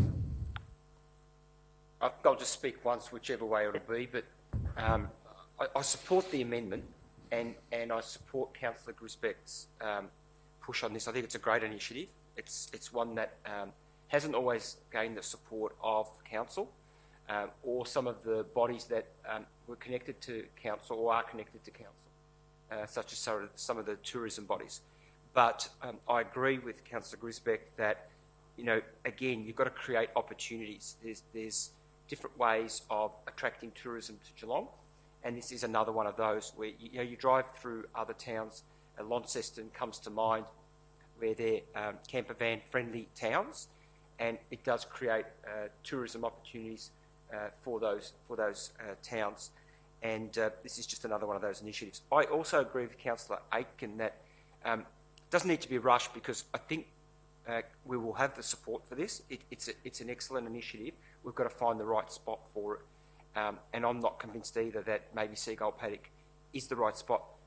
That being said, and one of the reasons I say that is because there's also other initiatives that we're looking at that may equally fit that footprint down in Seagull Paddock. And I'm really pleased and appreciative that Councillor Grisbeck has put forward the amendment so that some of those other initiatives that we're looking at can be considered for that piece of land, one being the Geelong Miniature Railway initiative that we've been talking about. So I applaud Councillor Grisbeck. She certainly has my support and will do into the future, but we just need to find the right place for it. Like we talked about before about the livestock exchange, it's got to be in the right spot. Thank you, Councillor Contell. Any other councillor wish to speak on the amendment? Otherwise, we'll put that. Back to you, Councillor Grisbeck.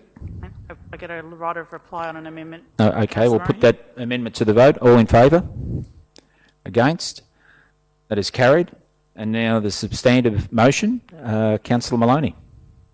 All right, we've had a good old discussion on that, so I just wanted to Sparrow, that if you do or are in the market for a camper van, I can probably point you in the right direction. I shouldn't probably do that there. I just think that it's a great initiative. If we think about this from a strategic perspective, it's an economic boon for people who spend money in our region, whether it be in transient or they decide that they love Geelong and want to live here. The growing recreational vehicle market is one for us to further explore, and it's a really great way to encourage more folks who perhaps are in a different economic or socio-economic demographic, like grey nomads, for example, to explore Geelong when everything else is booked out. So I think that the importance of having flexibility in the solution is one of the great ways that we're being clever and creative at the City of Greater Geelong. Thank you. Thank you, Councillor Maloney. Councillor Sullivan. Thank you, Mr Mayor, and I endorse all the words before me. I won't reiterate what everyone else said, but tourism brings great economic benefit to our region, and exploring this segment, which we hadn't previously captured before, certainly something worth doing. So very much looking forward to see where this takes us. Thank you. Any other councillor? Just a final word, Mr Mayor. I'd like to also thank Brett Ince and the Tourism and Economic Portfolio for their work into this particular study, and also the Caravan and Motoring Home Club of Australia, the CMCA, for their support and knowledge of this area. Geelong has been called the worst place to be for a grey nomad. I've seen it written. And what I want to do is I want that to change, and hopefully with this potential opportunity, that will change. Thank you. Thank you. Does there anyone else wish to comment on that? Otherwise, put it to the vote. All in favour? Against? That is carried.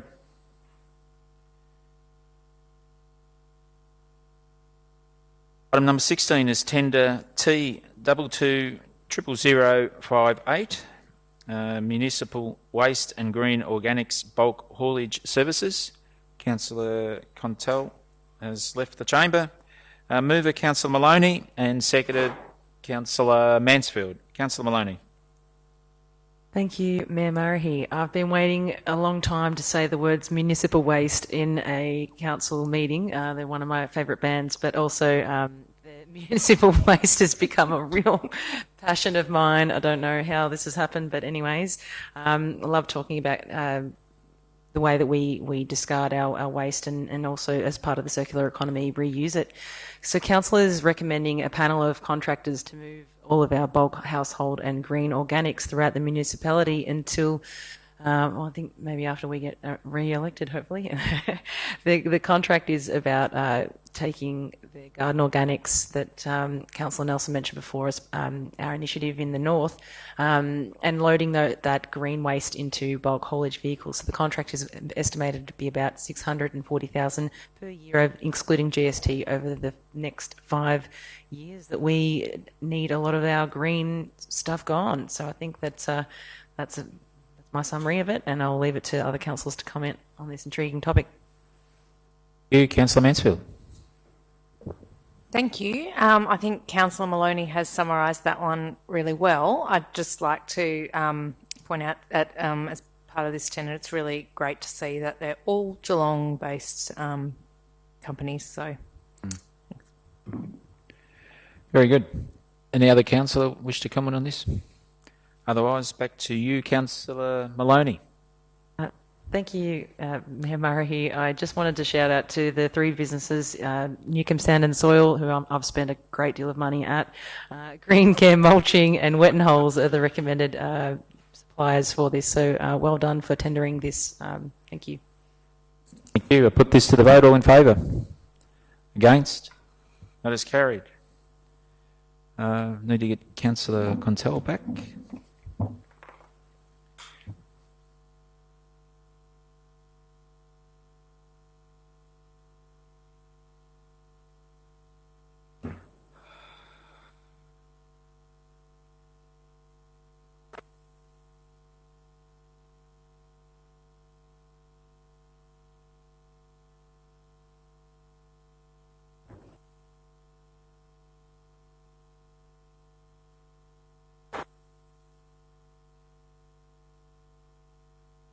Item number 17 is the review of governance rules and public question and submission time policy.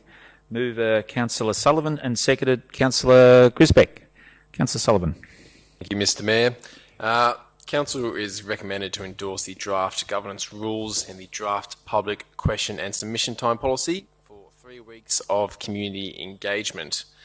Now, a review of the governance rules has incorporated the new legislative provisions that would enable councils to continue to meet by electronic means.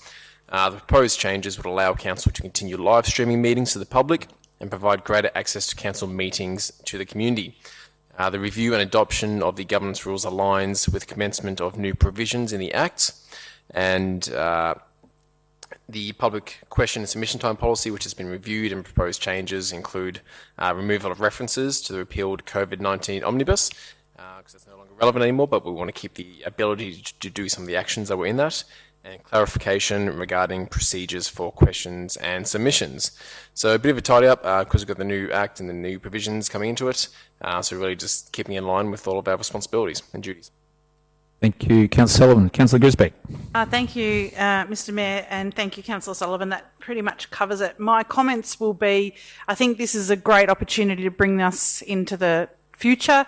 It talks about allowing councillors and people to interact with the city via electronic means, aka Councillor Aiken on there today. And I think what we are doing is being able to then legislate this throughout our other forums, for example, planning committees, budget review submissions, all of those types of things. We would look to use these rules in relation to other committees.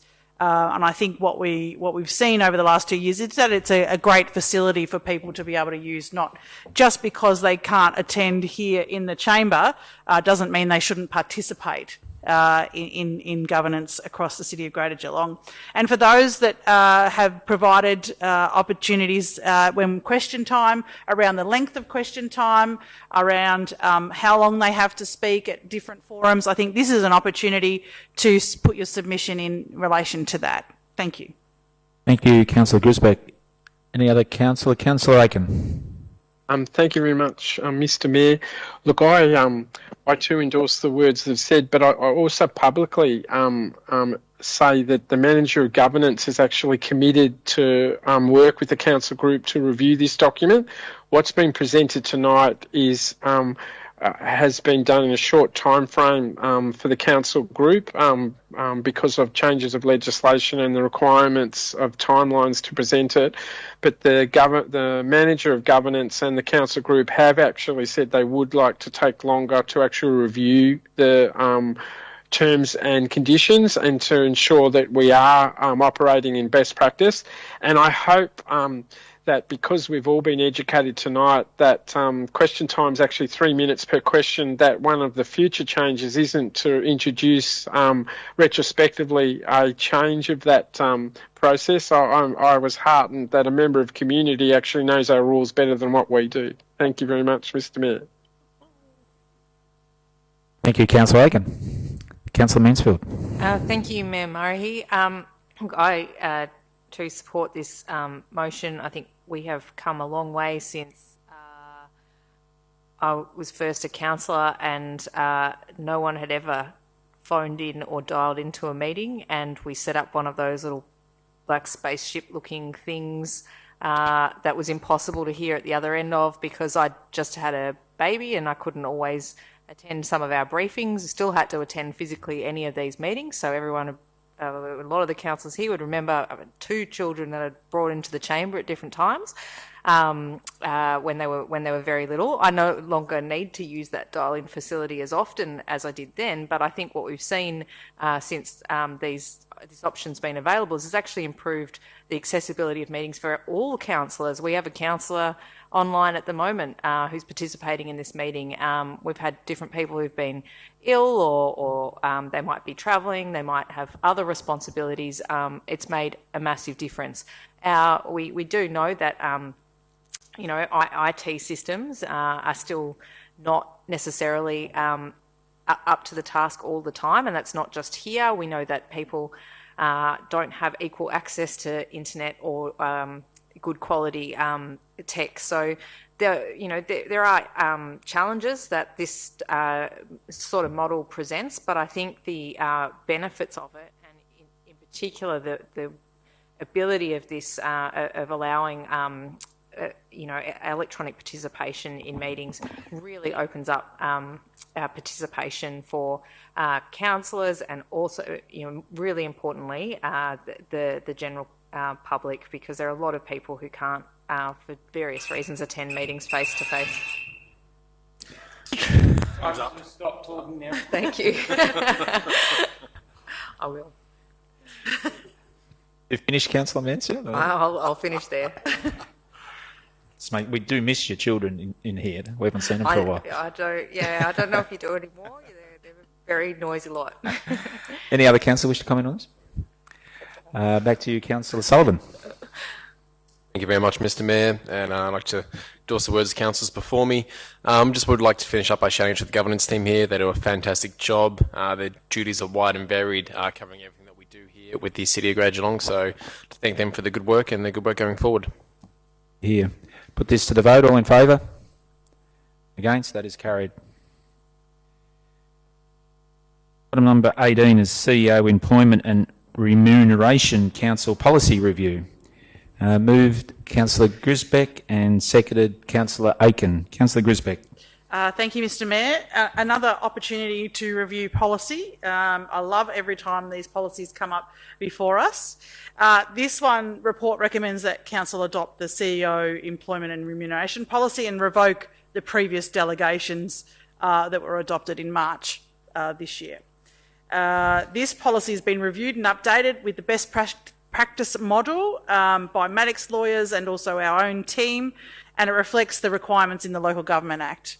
And we know since the Local Government Act has come into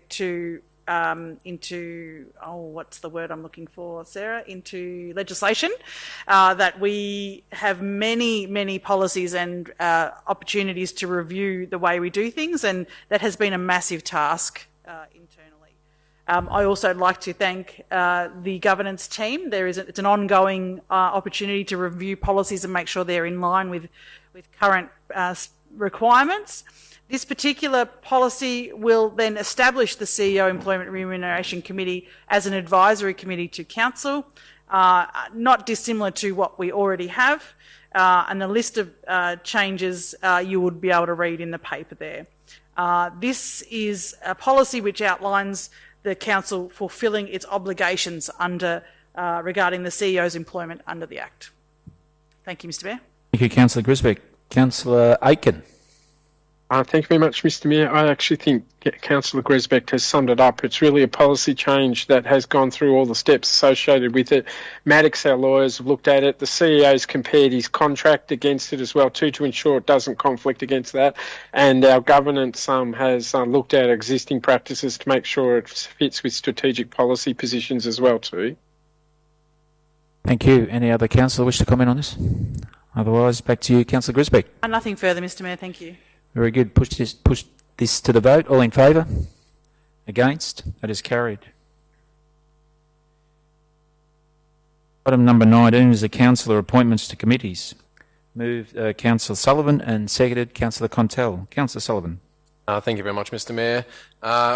Council is recommended to update the appointment of councillors to committees for the remainder of the 2-year appointment term through to November 2022.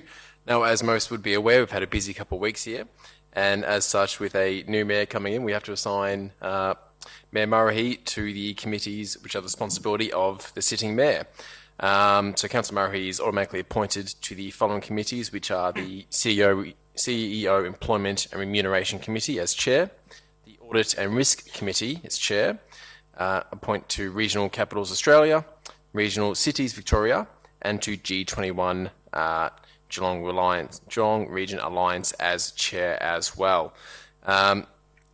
So this is all in proper due course of the responsibilities of the mayor, and we congratulate Mayor Murray with carrying out these responsibilities. Thank you, Councillor Sullivan. Councillor Contell. Mr Mayor. Any other? Thank you, Councillor Grisbeck. Thank you, Mr Mayor. Just welcome to the Audit and Risk Committee. Not as chair, though, Councillor Murray. Oh, yes. I think you've got enough on your plate at the moment. We do have an independent chair, just to note that. It's not as chair, but welcome to the Audit and Risk Committee in a formal capacity, and I know that you will contribute well to that committee. Thank you. Thank you, Councillor Grisbeck, and you saw my face when they said chair for the Audit and Risk. Any other councillor wish to comment on that? Otherwise, back to you, Councillor Sullivan. Nothing further to add. Put this to the vote. All in favour? Against? That is carried. Item number 20 is the planning authorisation council to staff. Moved Councillor Grisbeck and seconded Councillor Sullivan. Councillor Grisbeck. Thank you, Mr Mayor. This is just having some new staff coming into the planning team. Alexander Lawrence, Sarah Drago and Vishav Arora appointed as authorised officers. This is an ongoing delegation opportunity. Thank you, Mr Mayor. Councillor Sullivan. Nothing further to add. Thank you, Mr Mayor. Any other councillor comment on this? Back to you, Councillor Grisbeck. Thank you. Good luck to our staff and welcome to the City of Greater Geelong. Thank you. Put this to the vote. All in favour? Against? That is carried. We'll now move on to Section 3, Notices of Motion. From Councillor Mansfield, we have the establishment of LGBTIQA+ Advisory Committee. So thank you to Councillor Mansfield presenting this notice of motion for us tonight. May I please have a seconder in order to consider this notice of motion? Councillor Mason. Councillor Mansfield, over to you. Thank you, Mayor Murray. So over several decades, society's come a long way when it comes to inclusion of LGBTIQA+ people, and there are so many positives to celebrate. But many LGBTQIA+ people still face significant barriers to participating fully in our community. This is compounded when we see the bodies, identities and bedrooms of LGBTIQA+ people continue to be seen as a topic of debate for some, as we've seen once again in recent times. The trauma that results when one's very being is subject to public opinion is hard to imagine, particularly for younger people or for those who are already marginalised.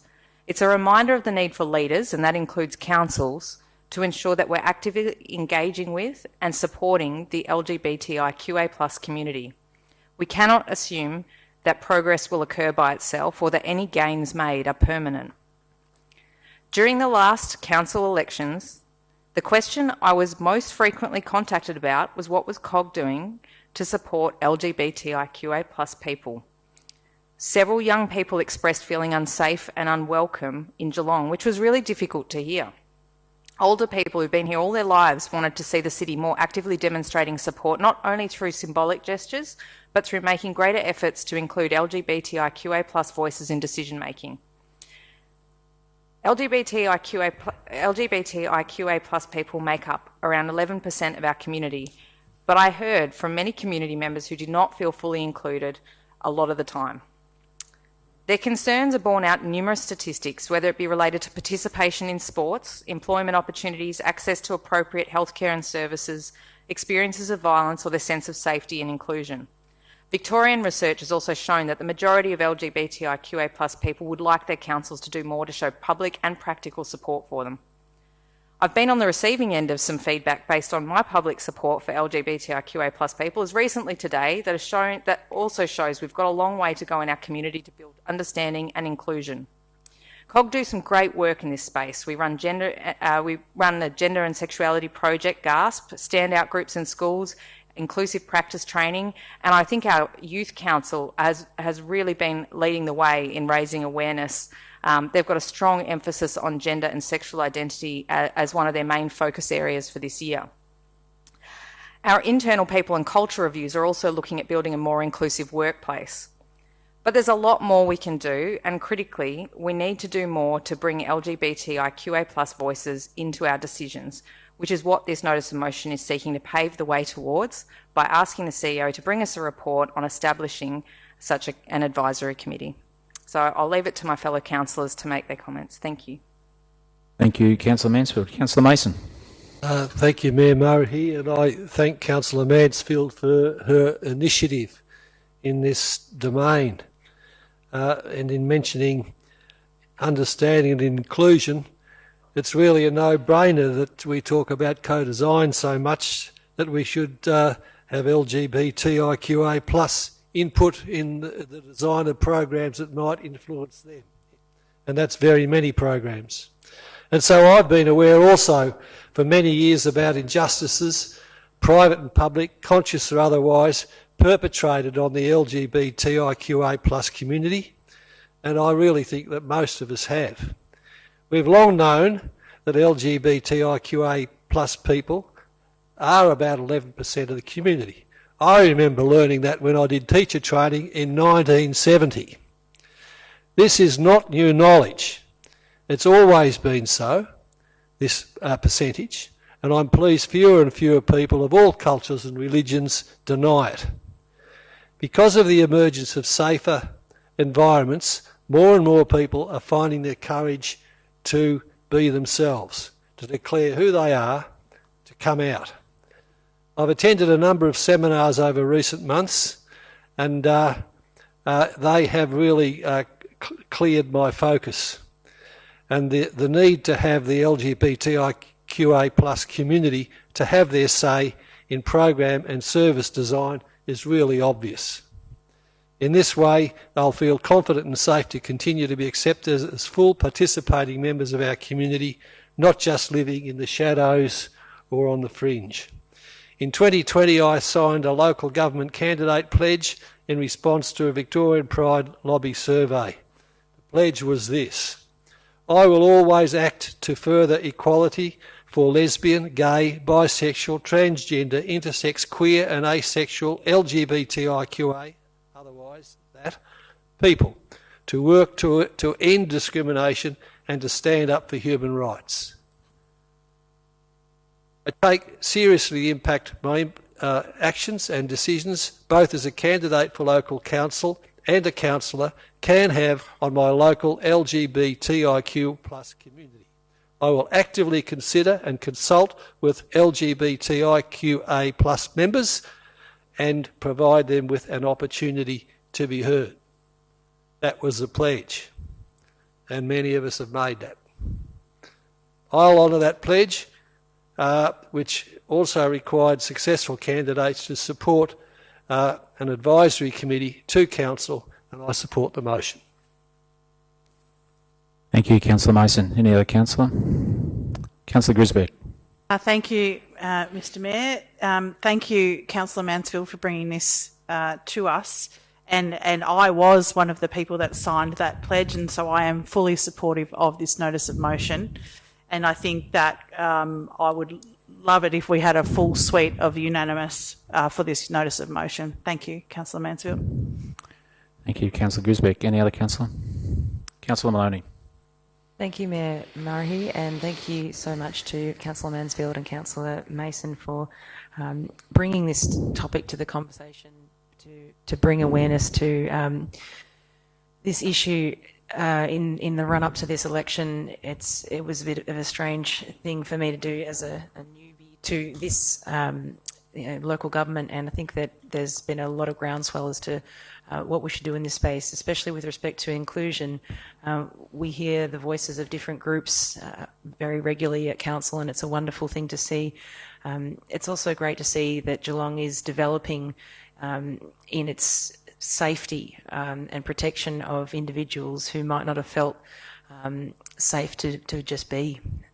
It's hard to come out when it's cold. Now it's pretty wintry outside. It's hard when you get to come out when you get a brusque reception anywhere, and a lot of people in the city of Greater Geelong and in fact the world feel a brusque reception to just being themselves. And I really am grateful to be alive at a time where I can just be me, and that's just okay. And that other people who I speak to, young people especially, to reach out and feel comfortable just being who they are and loving who they want to love. This is a part of a bigger conversation for us as councillors as to how we take upon this advisory capacity in this group, but it's an incredible time to engage in conversation about what it looks like to be safe and be included. So thank you very much. Well said, Councillor Maloney. Councillor Aiken. Thank you very much, Mr Mayor. Look, I wish to do a bit of a history lesson and connect it with what's actually happening tonight. I actually wish to acknowledge former councillor Jan Farrell, who was a trailblazer on LGBTQA plus leadership in the city of Greater Geelong. She was a former ballerine councillor who retired before the council elections in 2017. Jan was a trailblazer on being creating inclusiveness. The city of Greater Geelong was seen as a leader under her influence and leadership.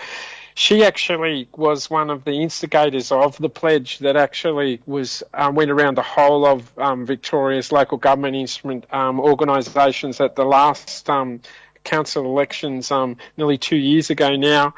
And that pledge was fantastic. That I actually think the majority of candidates in Geelong did sign that pledge as well too, and I'm pleased to say I was one of those, and I'm pleased Councillor Grisbeck and Councillor Mason can remember they have as well too, and I hope, I believe Councillor Mansfield did sign it as well too. That pledge did say that we would support establishment of an advisory committee. There are a number of these committees already in place around local government, especially in metropolitan areas in Melbourne. And I think former Councillor Farrell will be jumping with joy tonight that we're fulfilling the ambition that she had to actually get all local government organisations to have advisory committees. To remind them and challenge them to be inclusive communities. So thank you, Jan, and thank you, Sarah, for bringing this forward to Council tonight. Thank you, Councillor Aiken. I would comment on it as well that there's certainly some momentum and real groundswell that those words have been used in relation to the support for the group. And I just want to focus on what the Youth Council each year when they first started the year, they have priorities, and certainly the support of the LGBTIQA plus community is high on their priorities each year. And in many ways, I think the Youth Council have shown us and led the charge, and and because they live and breathe, you know, the community and what it is out there today. So I think their leadership, in many ways, have brought us to where we are today. We no longer, you know, I think in some aspects we've paid them lip service initially, but no, we really listen to what they have to say now, and this issue is certainly high on the agenda with them. And I also signed the pledge and so commit to this, and I really want to thank Councillor Mansfield for bringing it before us. Any other councillor? Otherwise, back to Councillor Mansfield. Thank you, Mayor Murray, and I really thank my fellow councillors for their support and their contributions to this discussion. As has been mentioned, you know, most of us signed the Rainbow Pledge that was put forward by Rainbow Local Government, and acknowledgement has already been made of the work that our former councillor Jan Farrell has put into that movement, Rainbow Local Government. They do an incredible job of advocating for LGBTIQA+ people in the local government sector, including supporting candidates from the Rainbow community. So anyone who's interested may like to reach out to Rainbow Local Government if they're thinking of running in 2024. Councillors who signed the pledge did commit to establishing this advisory committee if elected, and there are also a range of other actions, and I really hope that there's something we can move on to with the support and guidance of a new advisory committee. I'd like to also thank the officers who'd actually done a significant body of work already around this issue to inform the background that's being put forward as part of this notice of motion. So hopefully that will assist with the next steps that we're asking the CEO to undertake. You know, Geelong really has so much talent, experience and leadership in our Rainbow community, and we should be drawing upon it. We've seen the value of our advisory committees in bringing community ideas and perspectives into our line of sight, and I think we make better decisions as a council because of it. So I'd really urge my fellow councillors during Pride Month, it's Pride Month, to add a little bit of rainbow into what we see by supporting this notice of motion tonight. Thank you. I'll put this motion to the vote. All in favour? Against? It is carried. Well done. Section 4 is the record of informal meetings of councillors. May I please have a mover and seconder for the record of informal meetings of councillors? Moved Councillor Sullivan and seconded Councillor Grisbeck. All in favour? Against? That is carried. Section 5 is planning delegations. May I please have a mover and a seconder for the planning delegations? Moved Councillor Grisbeck and seconded Councillor Sullivan. All those in favour? Against? That is carried. Section 6 is confidential. The Point Henry lease. May I please have a mover and a seconder to consider this matter in confidential session? Move Councillor Maloney and seconded Councillor Mason. Yeah. All those in favour? Against? That is carried. 6.2, the Geelong Arena. May I please have a mover and seconder to consider this in confidential? Moved Councillor Nelson, which this time, and seconded Councillor Grisbeck. All in favour? Against? That is carried. Item 6.3, 2021-22 First National Cultural Heritage Grants, Round 2. May I please have a mover and a seconder to consider this in confidential? Moved Councillor Mason, seconded Councillor Mansfield. All those in favour? Against? That is carried. We are now to consider the remaining agenda items in our confidential section of the meeting. So I need to close the meeting. May I please have a mover and a seconder to close the meeting to the public so we can consider the confidential agenda items. Mover Councillor Sullivan, seconder Councillor Contell. All in favour? Against? That is carried. So I would like to thank both our virtual and in-person gallery members for their participation tonight. Good evening, everyone.